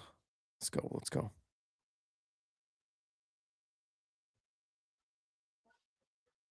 Oh, beautiful sidekick. Right to the face of Rose. Nice. Rose ate it like a champ. Nom, nom, nom. She just fucking tore that up. She ate it up. That frustrated Rose a little bit. You can see she put a little bit of pressure now. She knows she's probably losing this round. She's been losing the round from the jump. But see, this is the thing. Natalya didn't fight this way in the first 2 rounds. She cost herself the fight. I go back to the Arnold Allen fight. It's exactly what I'm talking about. Arnold Allen's got to fight like he believes that he can win. Natalya Silva doesn't right now. She didn't believe until this 3rd round she can win. It was almost like, I got to just fucking fight. Otherwise, I'm going to lose this fight. She's finally realizing that she could have won this fight. Yeah, it's good job stuffing the head with Rose. Yeah.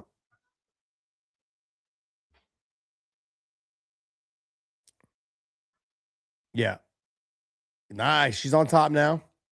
Rose got the underhook on that side, though. So anytime you have an underhook on that near side, right? See how Rose's leg is on that side? She has the underhook on that side. I feel like she's going the wrong way. She needs to scoot out on that underhook side. Yeah, the spammer does have multiple accounts. They're good at this. That's why they're spammers. Rose back up to her feet.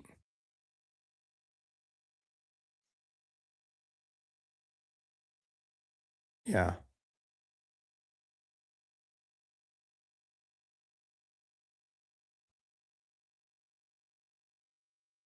Whew.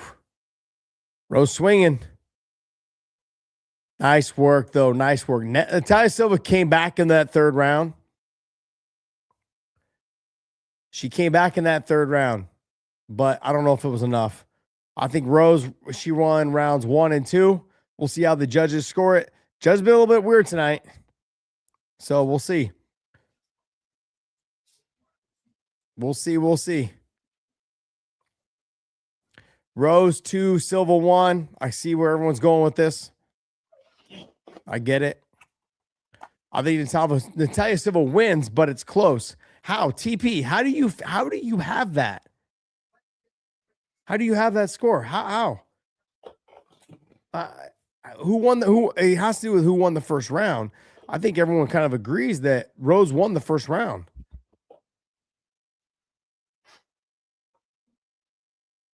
Interesting. None of them won. Don't be salty. Don't be a hater. Would Umar beat you in a fight? Right now, I'm almost 50 years old. So maybe Umar, maybe, probably. Gifted. Oh, my man right here. Look at this guy. All right, Alexander or Alejandro Gutierrez. Thanks, man. Gifted 5 memberships. You guys snatch those up, man. Snatch those up. My man Alejandro Gutierrez, man. Thank you so much. Been a diehard legend for a long time. I appreciate you, man. Thank you. Thank you. Guys, these spammers are killing us, guys. They're killing us. Yeah, drop your questions, guys. Drop your questions when we get in here.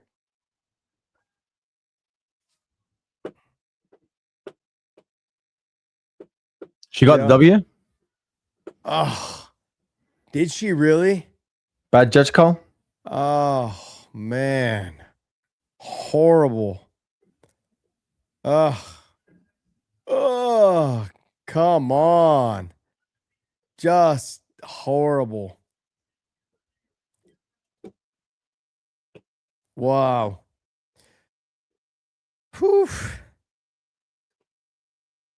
That was disgusting. I mean,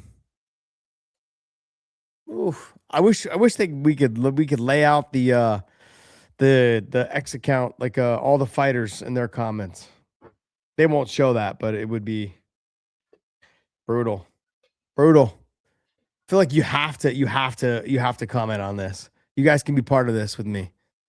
I'm about to throw this on Twitter real quick, or X. Just be like, what the fuck? What was that? Unbelievable. Yeah, that side kick to the body, and then she hit her later in the 3rd round with a side kick to the face. Nice little hip toss. One, I don't know. I feel like she didn't win that fight. Nothing against her, but oof, horrible decision.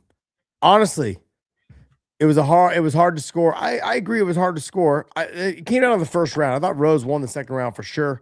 First round was like not a lot going on. Alejandro Gutierrez, are you booing? Ridiculous. I wasn't too drunk, TP. Oh, jeez.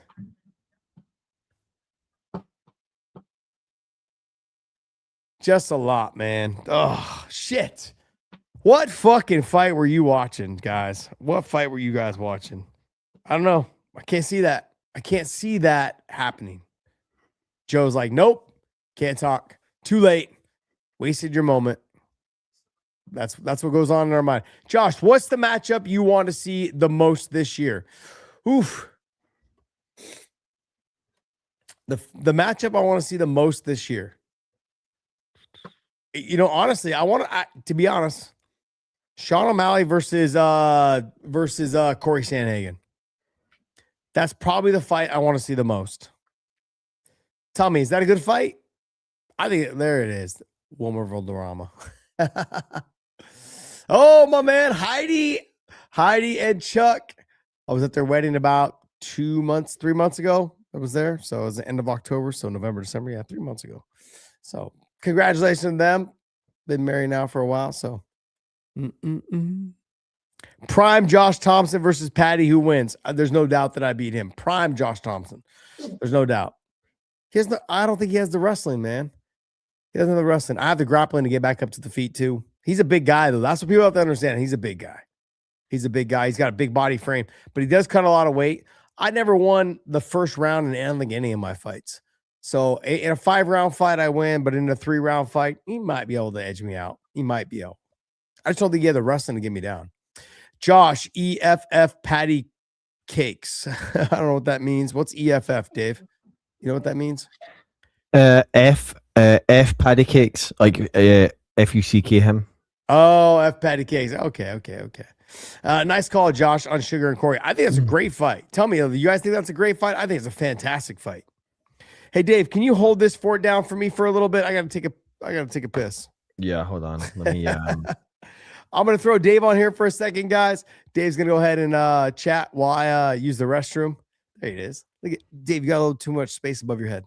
All right, we'll be right back, guys. I'll be right back. Talk in the chat says 1972 Bo Niz 666. Fuck. What was that for? What do you say? What are you cussing about? All right, bathroom break for Josh. Look, see how much of an amateur he is? He leaves his reflection on the screen so you guys can see everything that's going on in the screen right there. And now they have these cool AI technology that you can screenshot it and then you can enhance it so that you can actually get crisper images. You know how like in the movies when they say zoom and enhance and like it's like a pixelated like surveillance video and then like they zoom in and then they say enhance and then it like just makes it crystal clear. Like, come on, that's not how it works. From Scotland originally, Shiz. Yes, sir. But I live in Texas now. Only if Josh could afford an HD camera, laugh at that. I know, right? I know. Well, the thing is with his camera's actually a good camera. Because I helped him get it. Or I told him which one to get back in the day. But the problem is that he doesn't. I told him to download software so that he can clean up some of the image, just make it more crisp and stuff. And just Josh, man, get him to fucking do that. It's I'm just looking at something right now. Shows comments on stage. I'm just checking this out. Yeah. The lighting. Nah, his lighting's fine. His lighting's good. Don't stress him out with things like lighting and audio and all that because it just drives him crazy. Don't even say to him audio's off or anything like that because he'll lose his mind. He loses it. All right. Taylor Tate. Oh no, this is not Taylor Tate. It's Volkan Lopez next week. What's the thought around back-to-back pay-per-view? Not pay-per-views, but back-to-back numbered events. They got to come up with a better term than numbered events, don't you think? Sorry to just like change the question upon you like that, but don't you think they got to come up with a better name than numbered events? WWE, when WWE got away from pay-per-view, they changed the name to PLE. What's that? What's PLE? Premium Live Event. Ah. Which even I'm like, I don't know, PLE. It's not the best terminology. But like maybe like call it like tentpole event or something like that. TPE. I don't know. It doesn't come off the tongue, does it?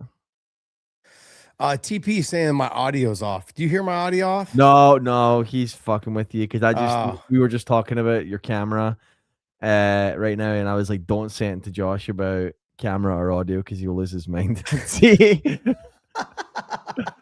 You fuckers. You fucking guys. Like, I'm telling you guys, man, fucking Dave is the guy that holds me down when it comes to this shit because fuck, bro. 94 tag DC. Fuck off, you guys. You guys are fucking with me. I'm one of those guys, like, if anything is said, I'm like, okay, we got to fix it. We got to get it fixed right now. And Dave's like, they're just fucking with you. I'm like, no, they're not. They're serious. There's something. He's like, no, they're just fucking with you. So, seriously. Oh, snap. I completely forgot Lewis and Waldo. That's going to be a great fight, man. This is going to be a great fucking fight. Great fights. I've got Waldo Costa-Cortez winning this fight. I don't know if he gets it done by knockout, but I think he's got a good chance of finishing Derek Lewis. Dave, where'd you go, man? I love seeing you out here. Why do you keep disappearing? I don't mind being Just here. Stay on here. Okay, all right. Jeez. At least until I don't have it set up to where the timer's on when I'm on, but got it. I'll go in and do that, but okay. Yeah. I feel like it should be just you on there when it's the fight. Just me. Do you like my sweater? The Psalm 6:8. Did you read that is in the Bible? I did read it, but I haven't pulled it up. It's a little bit longer, so it's something I got to pull up and read it for sure. Joshua 1:9 is more like I had shirts made when I was fighting the Joshua 1:9. Let me see. All right, media slot, and then drop the timer right here. Oh, we got a new member. Look, we're collecting members tonight, man. Let's go. Oh, Lorenzo M88. Lorenzo becoming a new member. I want to thank you guys so much. Wait, is the fight on? No. I'm fixing it right now, guys. Sorry about this. The timer's on right now, but it's really not. Josh, can you take that off for a second, that comment? Yeah, absolutely. Lorenzo, thank you so much for becoming a member, man. Appreciate you. It's been great. And look, opportunities will be coming for you guys to join me and debate me, talk to me about the fight stuff, the fight world, and how you guys ideally want to run this promotion. Let's put what I want to do is I want to have you guys on. Perfect. You guys put your promoter hat on and what you think is best. I feel like, and let's talk about the bonuses real quick. My conversation about the bonuses have always been, they should have been cooked into the contracts to begin with. If I'm a fighter, look, this is what my contract with Strikeforce was. With Scott Coker. Scott Coker was way ahead of his time. People don't realize that. He was obviously paying us pretty well. I was getting paid more than almost 99% of the fighters that were in my weight class in the UFC when I was fighting for Strikeforce. And obviously the UFC was like, oh, they're overpaying their fighters, and that's why they ended up, being bought by us and this and that, which is not true. They got bought by the UFC because the people who own the company were trying to get an NBA team to come to San Jose. And that's why they wanted to sell, because they needed the capital to show. And they never got an NBA team, which really pisses, I think, a lot of people off. That we could have had probably the biggest, if not the second biggest promotion, still to this day. But that being said, Scott Coker had cooked in finishing bonuses. He paid us a heavier contract. So like for me, I was making almost $200,000 a fight, but I also got a finishing bonus. So I was making $150 with a $50,000 finishing bonus. That was unheard of back in, when I was fighting 2007, 2009, 2010, those numbers were unheard of. The fighters were not making that much money, but he cooked in finishing bonuses from the jump. Like I think there was sometimes it was a 50-50, sometimes it was a 70-30 based on how the style which you fought. But because I was a local guy, Scott was always, talking to me about, hey, you need to put on the best fight you possibly can, win or lose. Obviously, you're one of the guys that lives in the area, so I'm always going to have you on. You're always going to fight in the Bay Area. You're always going to fight in San Jose. So I understood where I lied when it came to contract negotiations. I sold a ton of tickets. I sold anywhere between, $100,000 to $200,000 worth of tickets every single time I fought. So that being said, like I paid for myself. You know what I mean? So it made it easier for the promoter to go, hey, I'll give you a bonus if you finish. And I was like, hey, I'm going to try to finish every single fight. I think the UFC, I think we saw it in the prelims tonight. The benefit of having a finishing bonus is important. Not a discretionary bonus at the hands of the president of the company. Let's have a finishing bonus. If you get a finish, you get a bonus. And then my knock on this whole thing with the UFC is why can't the two fighters who got fight of the night and performance of the night, why can't they get the $25,000 bonus? Because they're getting 100,000. Doesn't matter.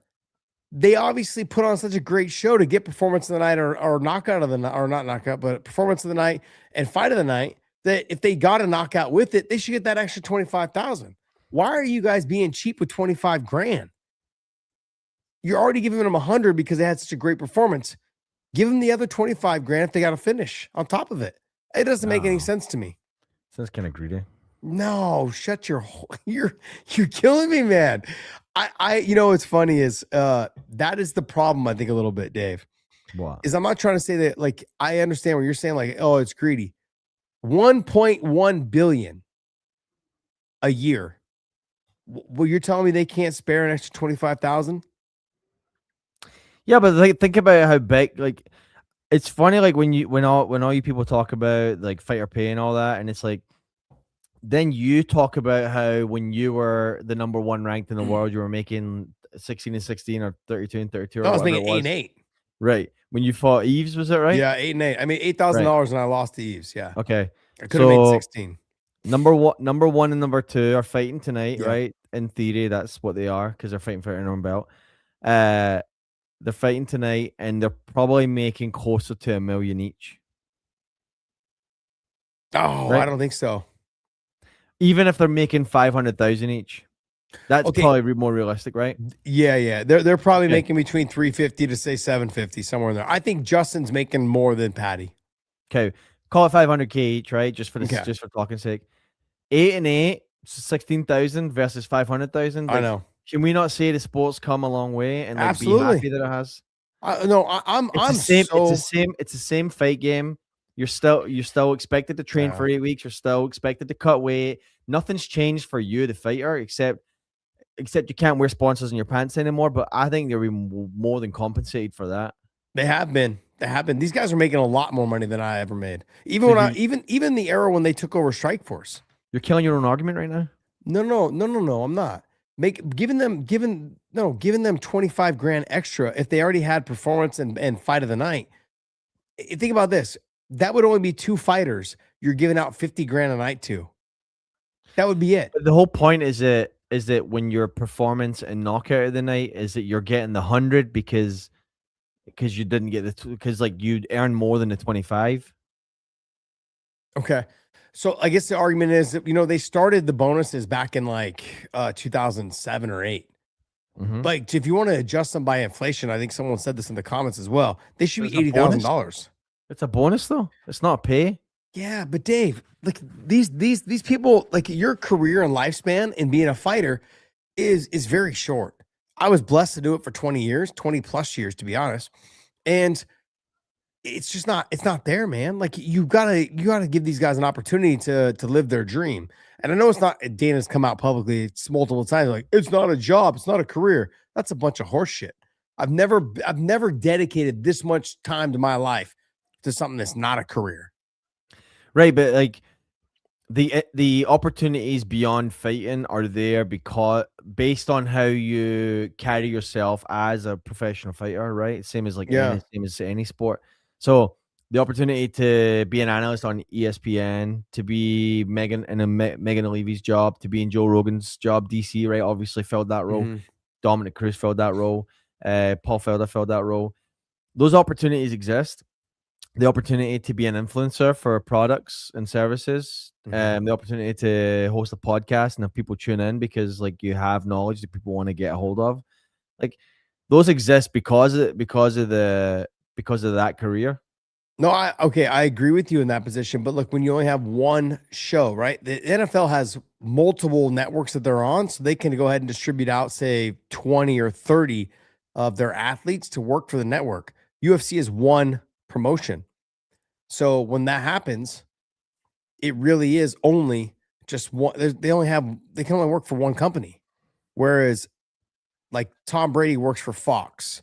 I think Greg Olson works for CBS. You know what I mean? Like there's multiple ESPN has their own people. NBC and ABC have their own people. Like that's a whole group of people. You've got probably over 200 people that used to be athletes that work for the networks. That doesn't happen here. You either work for Paramount or you work for the UFC, and that's it. They've got maybe 40 people that work for the production side of it. That used to be fighters or used to be part of the game. Like it's not the same. But there's also new media, right? Which is what you're doing. Everybody's got that opportunity, and if you're influential enough, people are going to tune in, and you're going to be able to make a decent amount of money on it. That's true. Right? Like that is true as well. I mean, like they can all build off their brand. Absolutely, they can. This whole CBS and Paramount deal will catapult all these fighters to build off their own brand. You know, the ones that are not capitalizing on it right now, then it's stupid. All of them should be. Let's be honest. The era that I was in, like we're the old era. We're not the social media era. Like I just missed that era. And you and I have talked about this a couple of times. You know, I just missed the era of social media. Like, had I fought 1 or 2 years later and had success, it would be different. It'd be a lot different. But I didn't. So this era right now is like all these guys should be capitalizing like crazy off of this. Here we go. Derek was a little hesitant, man. I thought he'd be a little bit more bullyish because he is the bigger guy. I feel like he's got the better power. He's just not the faster fighter. He's got to focus on getting wins, though, man. Like you know. No, you're right. You're right. 100%. He does have to focus on getting the wins. 100% he does. And I think that it's almost a foregone conclusion that Acosta takes this, but I also don't want to say that because you never know. But I feel like that's just the sentiment is that Acosta is gonna get through him. Yeah, Acosta like with Derek Lewis. He's got the puncher's chance. Any chance he has, and he lands that, someone's going to sleep. Like you look at the Volkov fight, he was losing the whole fight, and then he comes out and with the last, like I want to say, like 40 seconds, he gets the knockout, knocks him down, then finishes and puts him away. His ground and pound, some of the nastiest in the game. If he touches you with those heavy hands, whoo.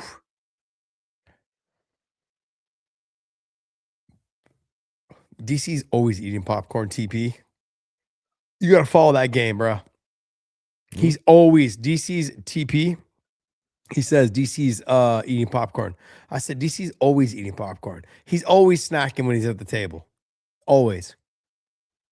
Oh, nice little takedown. That's where you want to be. If you're Cortez Acosta, you want him on the ground. He can't do anything off of his back.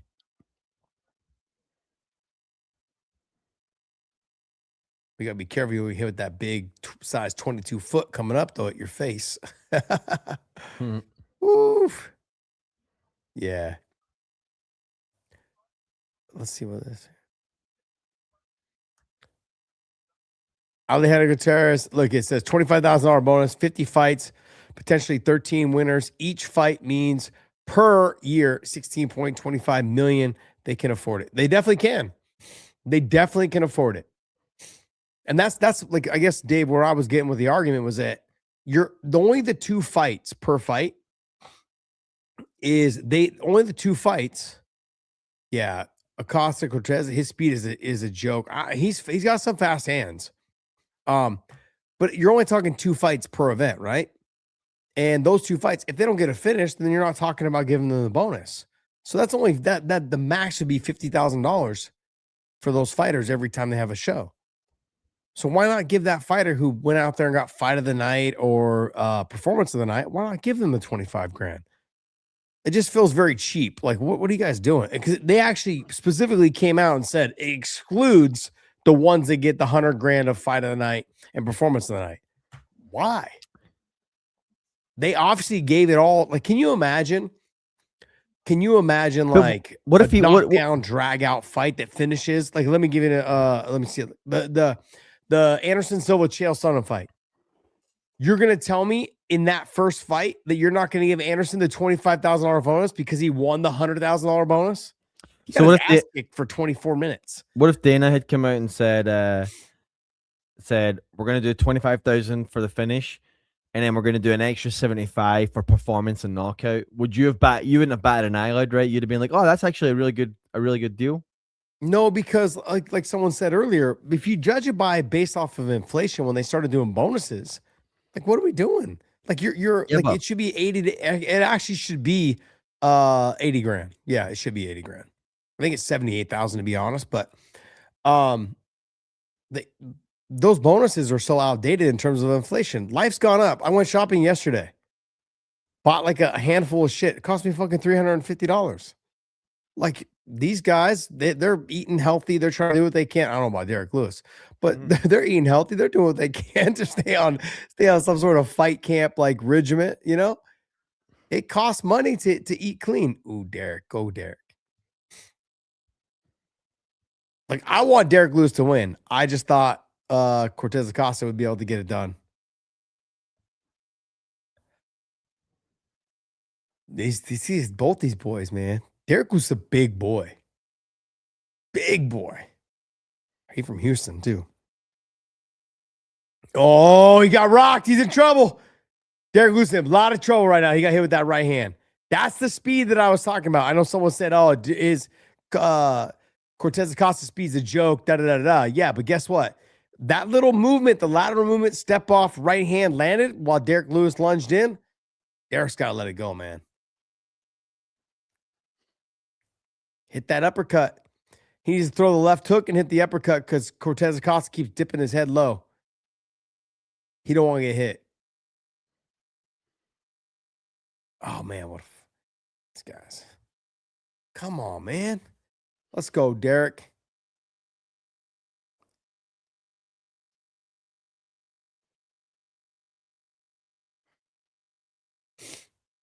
Yeah, I mean, like a lot of these guys. Yeah, a lot of these guys, right? Look at this guy right here. He's saying, Lorenzo, some fighters on 40K base. I know. It's wild to me. It's wild. You know?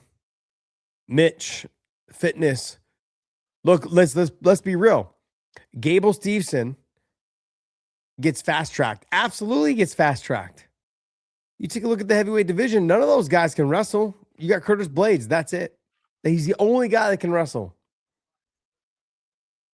Now, there's a lot of things people don't know about Gable Steveson. There's a lot of things behind the scenes that people don't realize. You know, he's since he's won the gold medal, since he's been, you know, with the Buffalo Bills, they didn't sign him, but they offered him a practice squad spot. Those kind of things, you know, they changed him a little bit. He's not the same guy. So I think athletically, he's right there, ready to be like a contender.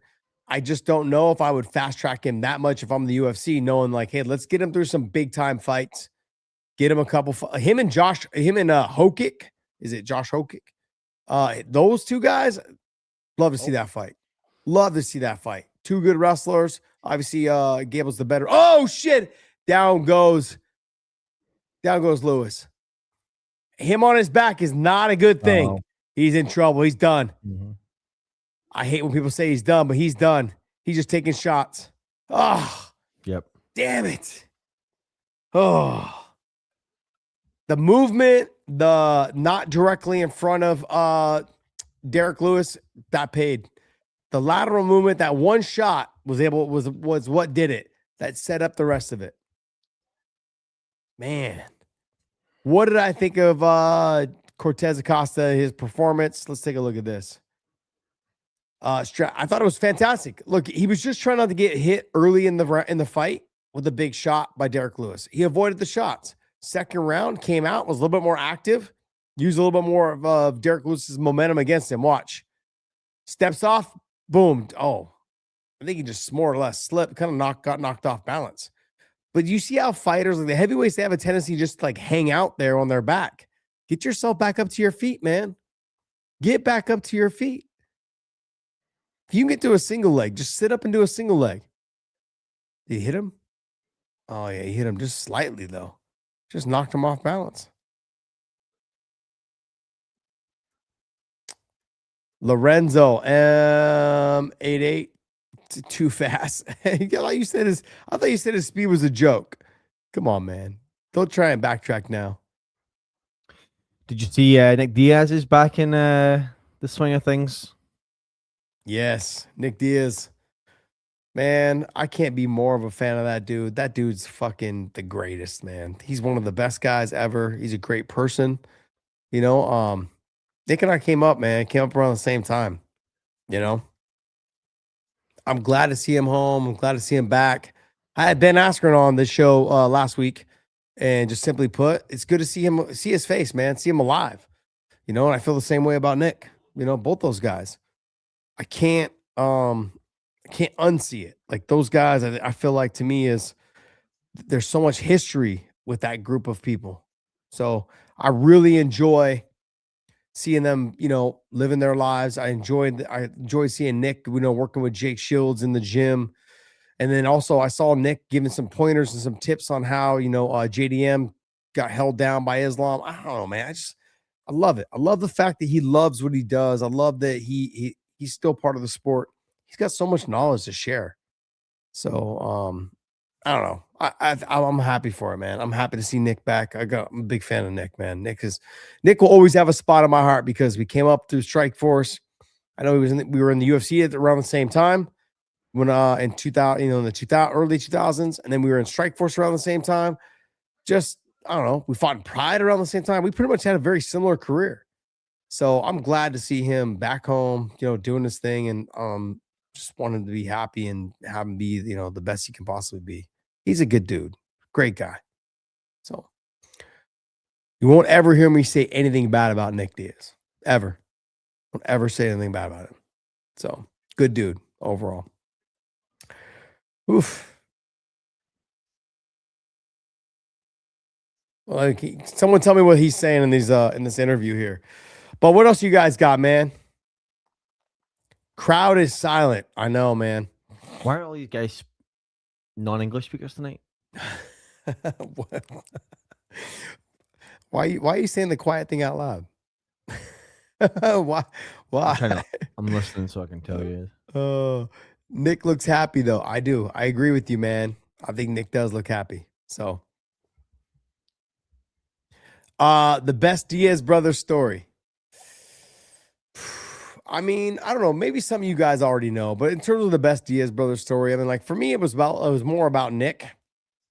And when Nick fought Frank Shamrock, and he drops Frank, finishes Frank, and you know, and he stands over Frank, and he's like, "Hey, man, get up." He's like, "You're a legend, man. Like, get back up." He's like, "I'm not gonna let you stay down there." It's like, that's the kind of person that Nick was, you know. And then Nick also too. Nick didn't want to fight BJ Penn. Nick declined to fight BJ Penn, and then BJ was like put in a position by the UFC, like you sign this fight, or we have you fight somebody else, or we don't fight you. And it was like there's the thing, and then Nick got forced into fighting BJ, and BJ is like, I don't want to fight him, or not BJ, but Nick. Nick's like, I don't want to fight BJ. They're both Gracie guys, you know. Like BJ came up with Ralph Gracie in the early years and didn't want to fight Nick, and Nick was like, I don't want to fight him. He's a legend, man. I got too much respect for him. So Nick was always a very loyal, very like just a good dude, man. Always a good dude. Love Nick. I don't know if Nick doesn't like the UFC. I think he's cool with them. I know he's had a little beef with them back and forth, but I think that's all just semantics. I think the UFC likes him. So, oh, who's that? I Show Speed. I don't know who that is. He's an influencer. There's your boy right there, boy. Here's your boy, bro. Chama. There's our Monsterukian in the back. But man, You guys will never find a bigger fucking fan of Colby Covington than right there, Mr. Podcast Dave. He's a huge fan. Yeah, I know. Nick looked up to BJ, man. Nick looked up to him. So, yep. All right. What's the next fight on this card? What do we got on this card? Who's the next fight? I think we got a Mali and yeah, the co-main event is next. Oof. I can't. Let me. I'm gonna ask you guys all that are watching. Does O'Malley get a title shot with a win? Does he jump Umar? Does he jump Merab? That's the question. I think Umar has already been like he understands. Like he thinks that Merab deserves the title shot. He's like, no, I think Merab deserves a title shot. And I would actually agree with him. Does O'Malley jump Merab? Does he jump Umar and get the title shot with a win tonight? I mean, I understand. If I'm the UFC, I'm like, on the White House card, Sean O'Malley is an American versus Petr Yan, who's Russian. No better time to do that fight, to be honest, at the White House. maybe you invite Putin and you have him there at the White House with Trump. They sit cage side. You have O'Malley versus Petr Yan. Just that'd be crazy. That'd be fucking crazy. Insane. Sean, look, I think a lot of people are counting out Song Yadong. I'm not counting him out. I honestly believe Song Yadong has a good chance of winning this fight. This guy he's good. I know his record is 22-8-1 or whatever it is, but I'm not counting him out. He's got takedown defense. He's got heavier hands than Sean O'Malley. What he can't do is he cannot afford to chase after him and leave himself open. He can't afford to put himself in that Aljamain Sterling position where he's reaching and lunging, which he may have to do because Sean's so long. But I mean, got to be honest, man. I'm leaning towards Song Yadong to win this fight. I have money on Song. Here we go. Frato 1 has money on Song. Here we go. There you go, my man. Frato. You guys haven't watched our show? We did a show together. Great stuff. He was our member that we brought on, and we did the talk. It was great. We had a great time, man. I enjoyed it. I didn't let you talk too much because I was afraid you'd get out of hand, but it's great though. It was great. I love the fact that he said, hey, he told his wife, hey, you got to go pick up our daughter. I had this as one opportunity for me to do this interview. I'm going to do it. I appreciate that. Nice. Thank you. It was awesome. It was good fun. Who has Song beat? Well, after tonight, probably Sean O'Malley. So, I think, who is it? Birdman that said that? Was it Birdman? Birdman 10-21. Who is he beat? I mean, look, you're only as good as your last fight. I mean, he beat Henderson Cejudo. He was taking over that fight, winning that fight. So, I mean, who did he beat? He beat a 2-division champion. That's who he beat. That's a pretty big win. I don't want to call you out on your bullshit, but I'm calling you out on your bullshit. So, I mean, I'm going to give Song a little bit more credit than most people are giving him. It is a very tough fight. The length is going to be a problem for him. So, I'm leaning towards Song Yadong. I love the Sean O'Malley story. But I think I go back to, if you guys go back to the early camp and you guys think to yourself, like the early camp of Sean O'Malley, he starts talking about how if I lose to him, I'm going to call it quits. I'm going to do this. I'm going to do that. Like that you don't want to hear that you don't want to hear that from fighters. It's very much how Eddie Alvarez was talking about, about the Paddy Pimblett fight. Like Paddy's excited to be there. He's excited to be fighting Justin Gaethje. He's excited to be fighting for the interim title. The excitement is there. He feels blessed to be in that situation. Whereas Justin's he's complaining about the money. He's complaining about other things, and he's focused on everything else but the actual person in front of him that's going to be there that night. So Sean O'Malley being like, oh, well, I don't know. And like if I lose this fight, I might as well just retire. This might be my last year in the Sugar Show. And then I don't know, man. I don't get that feeling at all from Song Yadong. I think Song Yadong is like all in on this. This is my career. I don't want to do anything else. He's got power in his hands, got takedown defense. If he touches Sean O'Malley, whoo, I could see him putting him to sleep. I can see it happening. So I'm not counting Song Yadong out. I'm not counting him out at all. That's the fight that I'm not counting out. Let me see. What do we got here? Let's see. Song versus O'Malley. Odds. What do we got here? Sean's the favorite at plus let's see. Minus 220. You got Song Yadong at plus 180. I mean, I wouldn't mind putting a little money down on Song Yadong. Got the power. He just got to be careful not getting caught coming in. He's the shorter, doesn't have the reach, any of those things, but he's got the power. I think he's also got the speed. I think he's the faster, more explosive fighter than Sean O'Malley.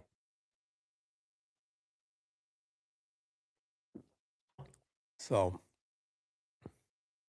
you think Shiz is drunk by now? Probably. I mean, Shiz. Let's go. It says, let's read what Shiz has to say. Shiz, where you at, buddy? He's just posted one. Oh, watch Sean's reaction after DC asked him, did you think you won against Piotr Yan? And Sean's respond with unconfident look by being silent for roughly 2 to 3 seconds. I mean, look, I know that the UFC probably wants to run that fight back. They probably want to run it back on the UFC on the White House card. It makes sense. I said it earlier with the Rose Namajunas fight. If you're a promoter, you want Rose to fight Valentina because that's a huge fight. And in this situation, Sean O'Malley is the bigger name than Song Yadong. So you want to run that fight. You want to run Piotr Yan versus Sean O'Malley because that will take that. That's a bigger fight. Nothing against Song Yadong, but money wise and viewership wise, I mean it's a bigger fight. Yeah, I mean, like you guys are talking about like, oh, walk-off knockouts and this and that. I get it. I understand. Iron cakes or iron sacks. I get it. And look, a lot of people feel this way though, right? They all feel this way. Hamza Mir 15, like he lost against Piotr. Even though he won, I think I would say probably 90% of people felt like he lost that fight. I was one of them. You go back and you watch the clip of Habib and them in the back going, man, he got ripped off. Piotr Yan got ripped off. You know? It says right here, Shiz 19. I love you, Piotr Yan. I got your back. I'm a casual alcoholic pub drinker. Love you, bro. I love it. This is gonna be a good fight. This is gonna be a good fight. Piotr Yan and Song Yadong. I think people are underestimating how damn good that fight would be. That fight would be fantastic. Two of them with good boxing. Piotr Yan's got the better wrestling, I think, but the speed goes to Song Yadong. If I'm the UFC, I'm thinking to myself, man, that fight would be a guaranteed slugfest. The two of them would get after it. The two of them would definitely get after it. So, this guy's already predicting what's going on. Casuals think Iron Sacks 55. Casuals think Yan won. Sugar won rounds 1 and 3 against Merab. O'Malley won 1-3-5. Sugar got whooped 2 and 4. Go back and watch that fight. I don't know, man. Oof.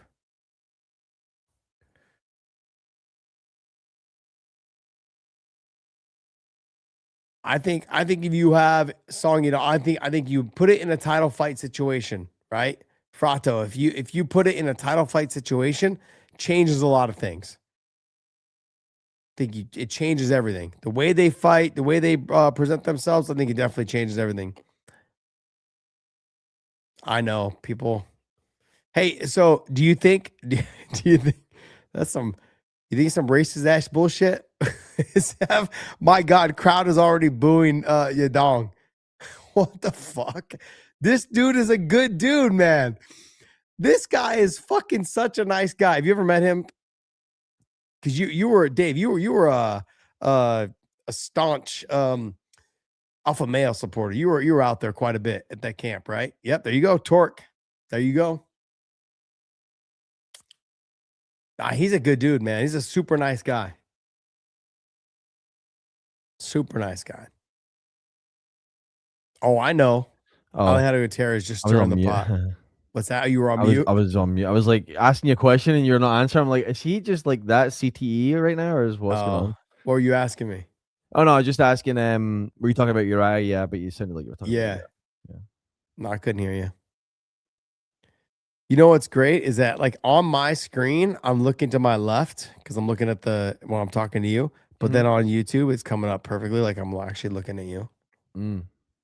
But YouTube's like a 15-second delay or something. It does it, yeah. Yeah, there you go. Whew. All right, guys, put your money down. Put your money down. Who you guys got? Who's willing to put their money up? Let's go. What did I choose on this one? I can't remember. What'd you say? I'm trying to remember who I picked. I wrote down my picks. I said O'Malley decision or late TKO. That's what I said. What's your prediction? I got Song Yadong winning this fight. Do you? Yeah. I think it'll be a decision. I think he's able to win it. I think he's able to catch it. I can see O'Malley winning by decision because he's gonna stick and move. But I'm going with Song Yadong. If he can touch him a little bit, man. Zeke 6629. $25 on Song. There you go. A lot of people are going with Song Yadong. I'm going there too. I want to know who Shiz has got because he's like, apparently he knows everything about MMA. Shiz. Where's Shiz at? Shiz, what do you got? He's avoiding. Josh, are you pulling for Song Yadong? Frato 1. Yes, I am. I am pulling for him. Nothing against Sean O'Malley. Nothing against him. I just think that you have a kid that he's left his home. He's in the States. His whole life and goal is to be this guy. Zeke said you're not allowed to predict because you just lose money. You always people money every time.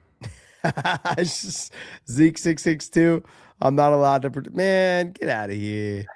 Say that to my face. I guess you're gonna have to like jump on. We'll do the member thing. Let's go, Zeke 662. Prove you wrong. Songs. I saw someone did they did like what's it called? They made him look bigger than he was when he did the interview with DJ. And so like they had him and DJ sitting across the table, and DJ looks like this big. And then you got Song Yadong looking huge. It's great. So what was I gonna ask you? Do you think sometimes all the like fame of the fighter and everything sometimes gets to these managers' head, and not managers, the coaches' heads a little bit? I feel like where are you coming with that question? Why? Like, What's like Sean's manager? Manager or his coach? Sorry, coach. I keep saying Tim manager. Welsh. Coach. Yeah. Sean Strickland's coach. I feel like other guys I know like personally that I don't want to say just because I don't want to put it out there. But yeah. Okay. What do you think? I mean, we all know Ali loves it, right? We like that. That's just common knowledge. Like you don't even have to pretend that he doesn't. Ali, he's a manager though, so I guess like that's a little bit different. I think that Tim Welsh and Sean O'Malley. I think like Tim was a former fighter, you know, and then on top of it, him and Sean have been friends for a long time, and they have each other's backs. Like, I think they're married at the hip. So I think whatever Tim wants to do or whatever that is, like I think Sean's like, okay, whatever. As long as you're not ruining my name, I think he's fine with it. They have a relationship. They have a close friendship, good relationship. They've come up together. They've trained together. Like they're training partners now as coach and fighter kind of relationship. I get it. You know, it is what it is. It says right here, it says Iron Sack says Tim Welsh let money change him. Tim is a dick now. I mean, that's weird. You know, I don't disagree with him. No, I understand where people are coming from. I do get it. And that's what happens. Look, anytime anybody gets a little bit of love, I can tell you guys this. at AKA, right? We had so many coaches that came in that worked with Kane, that worked with Mike Swick. We had a coach that quit right there in the middle of being like, he walked out. He couldn't go into the cage after one of Mike Swick's fights. He walked out. He walked out of the arena. We never saw that coach again. Never came back to AKA. Never responded to Swick. Never responded to Coach Javier. Never. So it was just really like, yeah, it happens all the time, man. It happens all the time. Oh, look at this. Tim's awesome. We had Tim on the podcast. And so I can't say, like, I feel like my personal opinion is that they have a relationship that most people don't have with their coaches. You know, they had a friendship before, probably training partners before, whatever. They've grown together. Like they're both, I guess they both have like an influencer style like background, and they piggyback off each other, which is great. Yeah. I mean, Tim's got his own podcast. I didn't know that about Tim. Yeah, Tim's got his own podcast. But does Tim have that without being attached to Sean? Probably not. Yeah. Probably That's not. Kind of what I mean. That's kind of what I mean.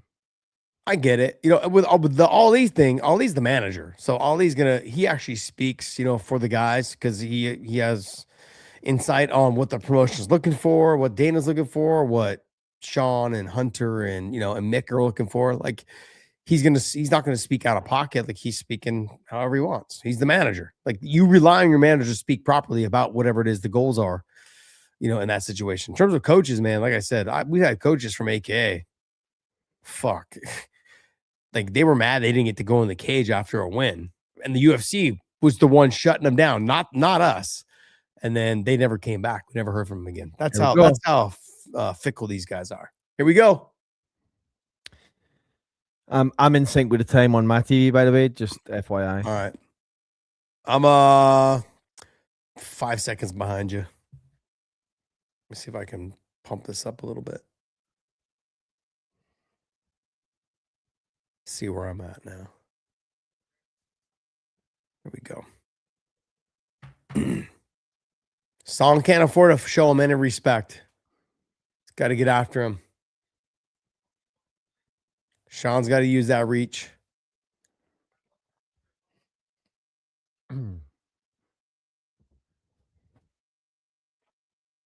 There we go. Yeah. Okay. We're a couple seconds. We're the same right now. 1 second off.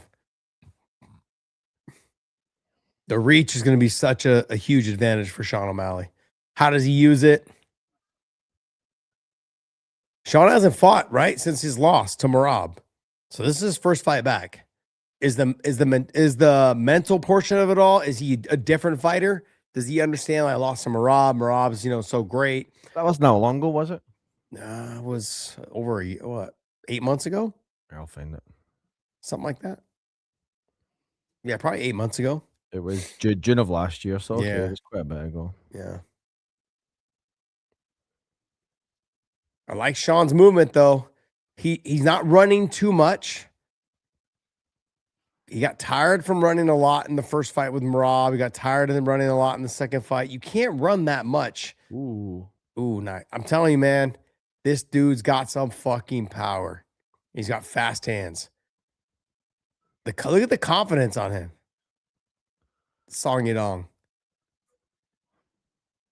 And you know what surprised me the most is why don't more fighters calf kick Sean O'Malley? I don't get it. Like when he switches stance, you switch stance and then calf kick. That'll make him switch back to your orthodox style, and then you can go ahead and back into kicking his calf. I don't get it. Like if I'm a coach, I'm getting right after his calves, especially in a. Is this 3 rounds? It's only 3 rounds. Yeah, 3. Yeah. But I'm getting after Sean O'Malley's calves as fast as I possibly can. I know it's kind of messed up, but I mix up Song Yadong and Korean Zombie. You're such a fucking racist. I mean, my wife's Korean, so you can't pin that on me. I think that's hilarious. I just keep getting a visual of him getting elbowed by Brian Ortega and getting knocked out. I'm just like Sean of course can knock him out, but that's my bad. Fucking podcast, Dave. I'm not racist, man. I own a color TV. This fucking guy. You fucking guy. What a fucking guy. Oh shit. My wife's Korean. I get it. I understand. My wife's Chinese, so I get it.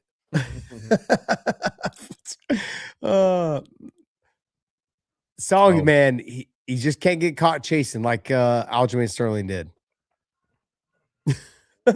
Fuck. Oh shit.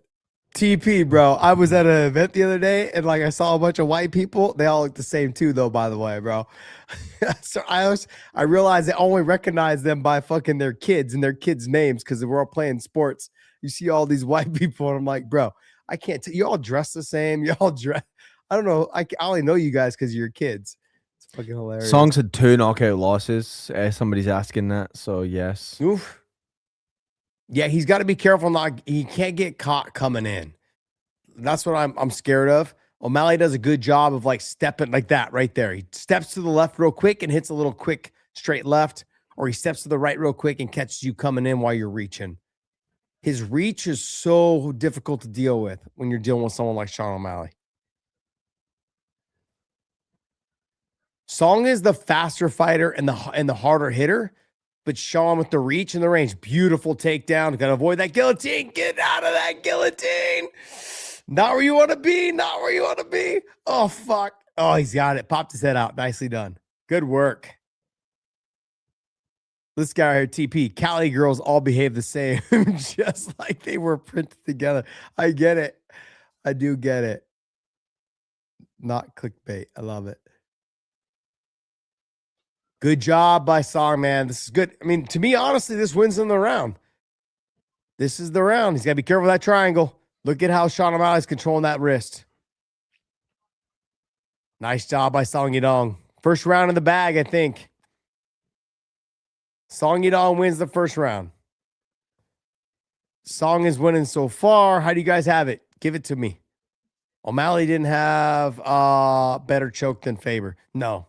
You are 100% sure about that. That being said, guys like Nick Diaz, or not Nick, but Nate, like I was able to get out of a ton of guillotines, right? And I did a grappling match against Nate Diaz, you know, when he was younger, before we fought. And my whole take on that was that the guillotine that the tall, long, skinny arms put on, it just feels different. Mike Swick, I mean, he actually renamed his guillotine to the Swickatine. And his guillotine, even though I had escaped so many other people's guillotines, his was just nasty. And you could see that Sean O'Malley has the long, skinny arms, and just that guillotine gets put on very, very hard to get out of. Very hard. So good on Song Yadong to get out of there. Nice work. I picked Song to win this fight. No, this is no disrespect. None whatsoever to Sean O'Malley. I think he's a great fighter. I love what he's doing for the sport. But there you go. There's that calf kick. I want to see more of that. See, if I was Song Yadong right here, I would switch stances and I would come back with my back leg kicking the calf. I'd make that lead leg, I'd make it the back leg so I get more power behind it. Ooh. Yeah, Song Yadong to me, I think there's more of a threat with the heavy hands. He just can't get caught coming in. Love what he's doing right now. Love everything that he's doing right now. There it is. Sean's got to let that push kick go a lot more, but he's got to mix it up. He can't just go like push kicks to the body. He's got to threaten it to go into the face. That'll keep Song Yadong's hands loyal to his chin. There's the body. Nice push kick to the body. Come back up to the head now. Push kick to the face. Throw a head kick on that right-hand side. So it keeps Song Yadong's power hand locked in on his chin.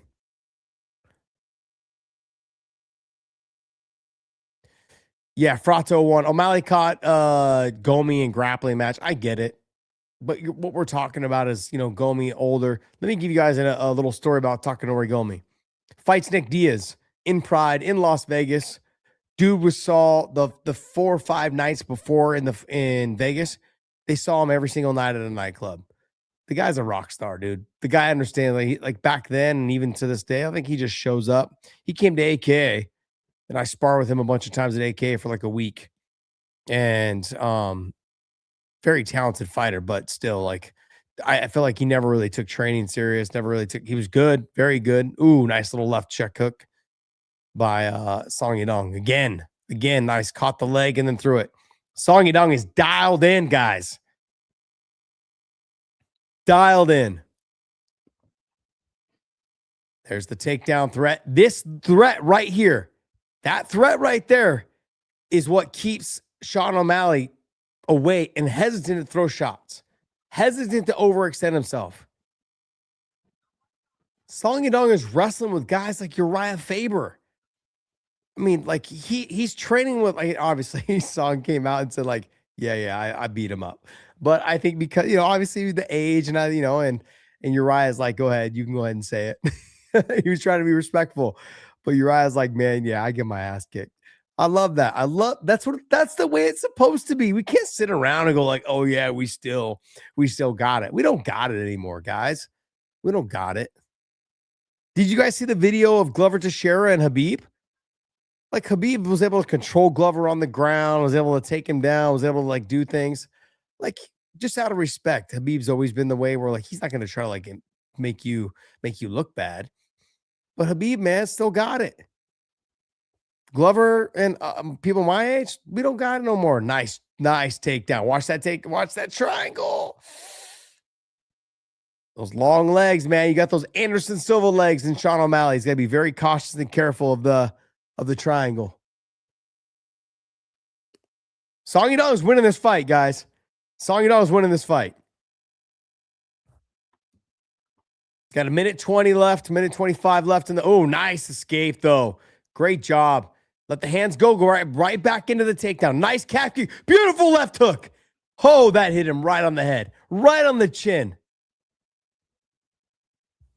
That was nice. He had Sean O'Malley backed up to the fence, hit him with the left hook. Beautifully done.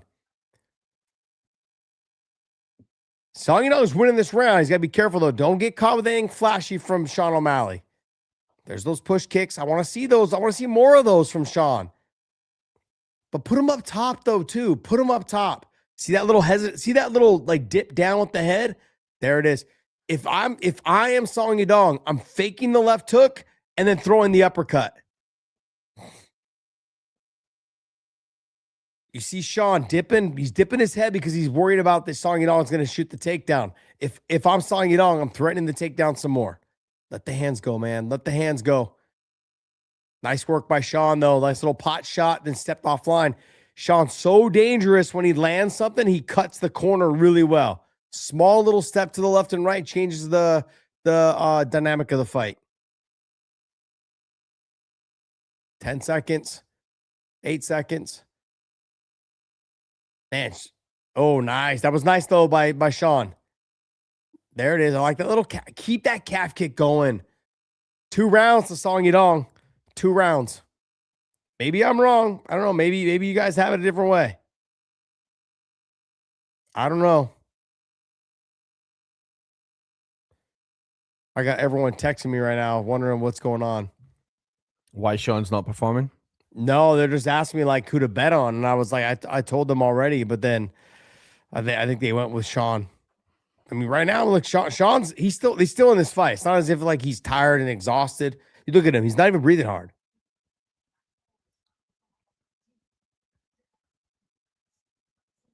But to go back to your question though, Dave, 3 losses in a row.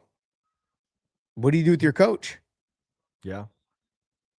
I mean, like, I'm a Tim Welsh fan. I think obviously like the friendship, the relationship, but do you bring in another coach, not to take over, but like hey, what are we lacking? Is there something I'm seeing that I'm not seeing being his coach? Like, get some feelers out there. I think John Crouch is the coach at the lab. Reach out to him, man. Like, hey, how do we approach this?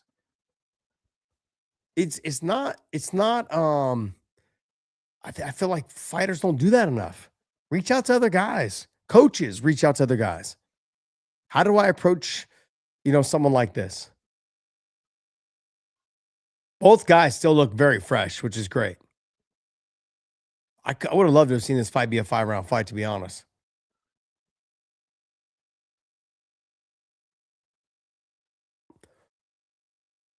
Oh, did you see? He missed with the right hand, so he came back with the backhand, like the pimp hand. He's like, yeah, come here. Psh.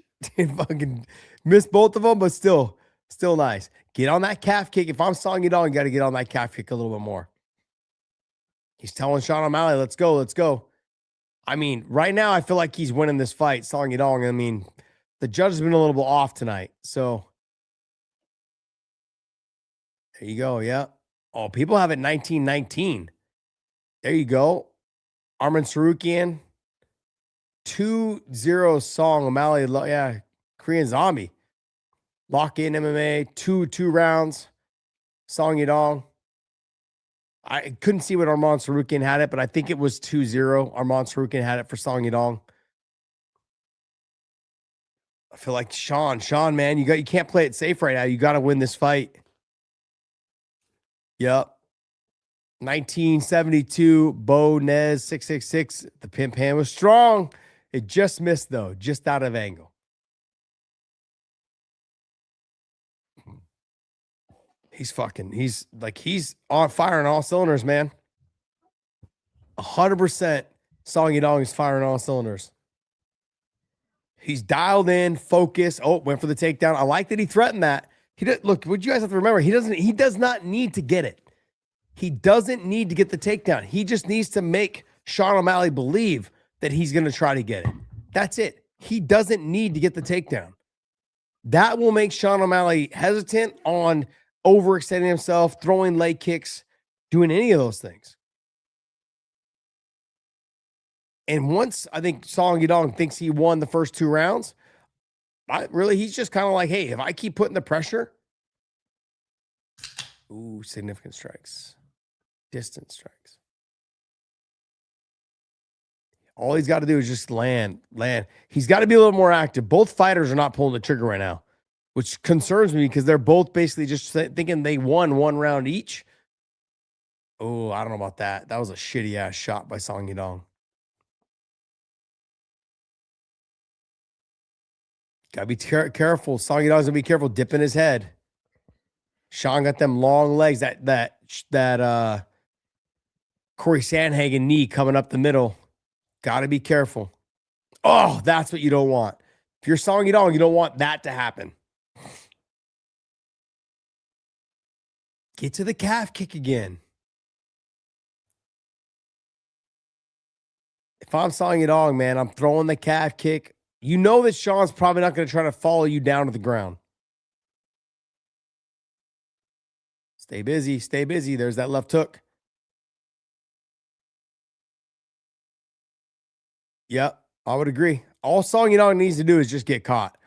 He's got to be very cautious and careful. I mean, but he's still got to just let the hands go, though, because this is still anyone's fight.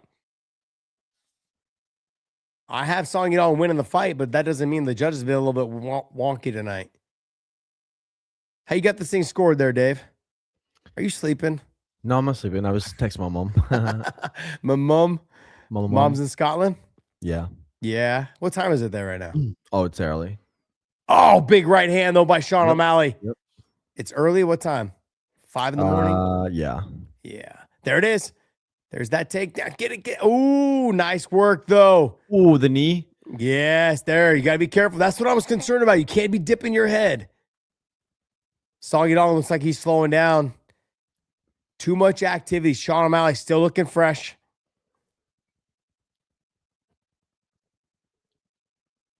Gotta be like, this is a lot of wasted movement, a lot of like jittering and stuff by Song Yadong. Sean might be winning this round, so it really comes down to how they scored the first round. I had Song winning both of rounds 1 and 2, but then again, I had Rose Namajunas winning rounds 1 and 2 as well. Oh, I keep forgetting it's only 3 rounds in this. Yes. He's telling him, come on, let's go. He's telling him, come on. Throw. You can't call to the ground and point to the ground and then not throw. How'd you score it there, Dave? Yeah, I think Song took it first 2. First 2? Yep. 3rd round. Big knee. That was beautiful. Man, it's so, like, it's just weird. Like, I feel like it's like history repeats itself with like when a guy hits his peak, you know, as he's an example. We've had other examples as well. Like guys hit their peak and then they lose one. They just can't come back from it, man. Shiz, man. Shiz giving me some love, huh? You realize I was right. You realize I was right. It's I mean, we'll find out. But look, what were the odds? The odds were Sean O'Malley was a -220 favorite over Song Yadong at a +180. You know, as low as a +164 at sometimes throughout the betting.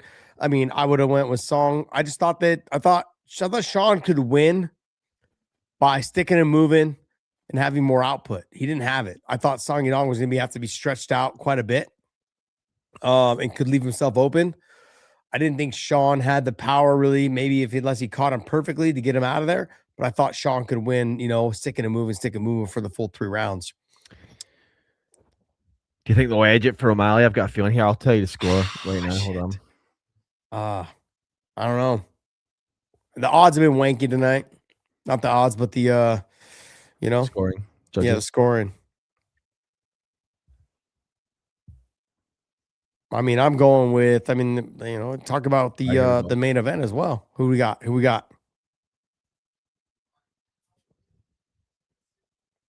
Bruce Buffer.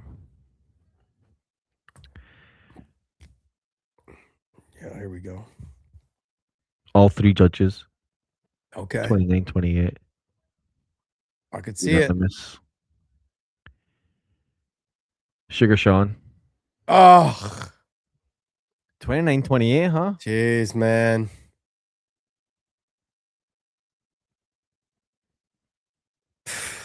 Wow.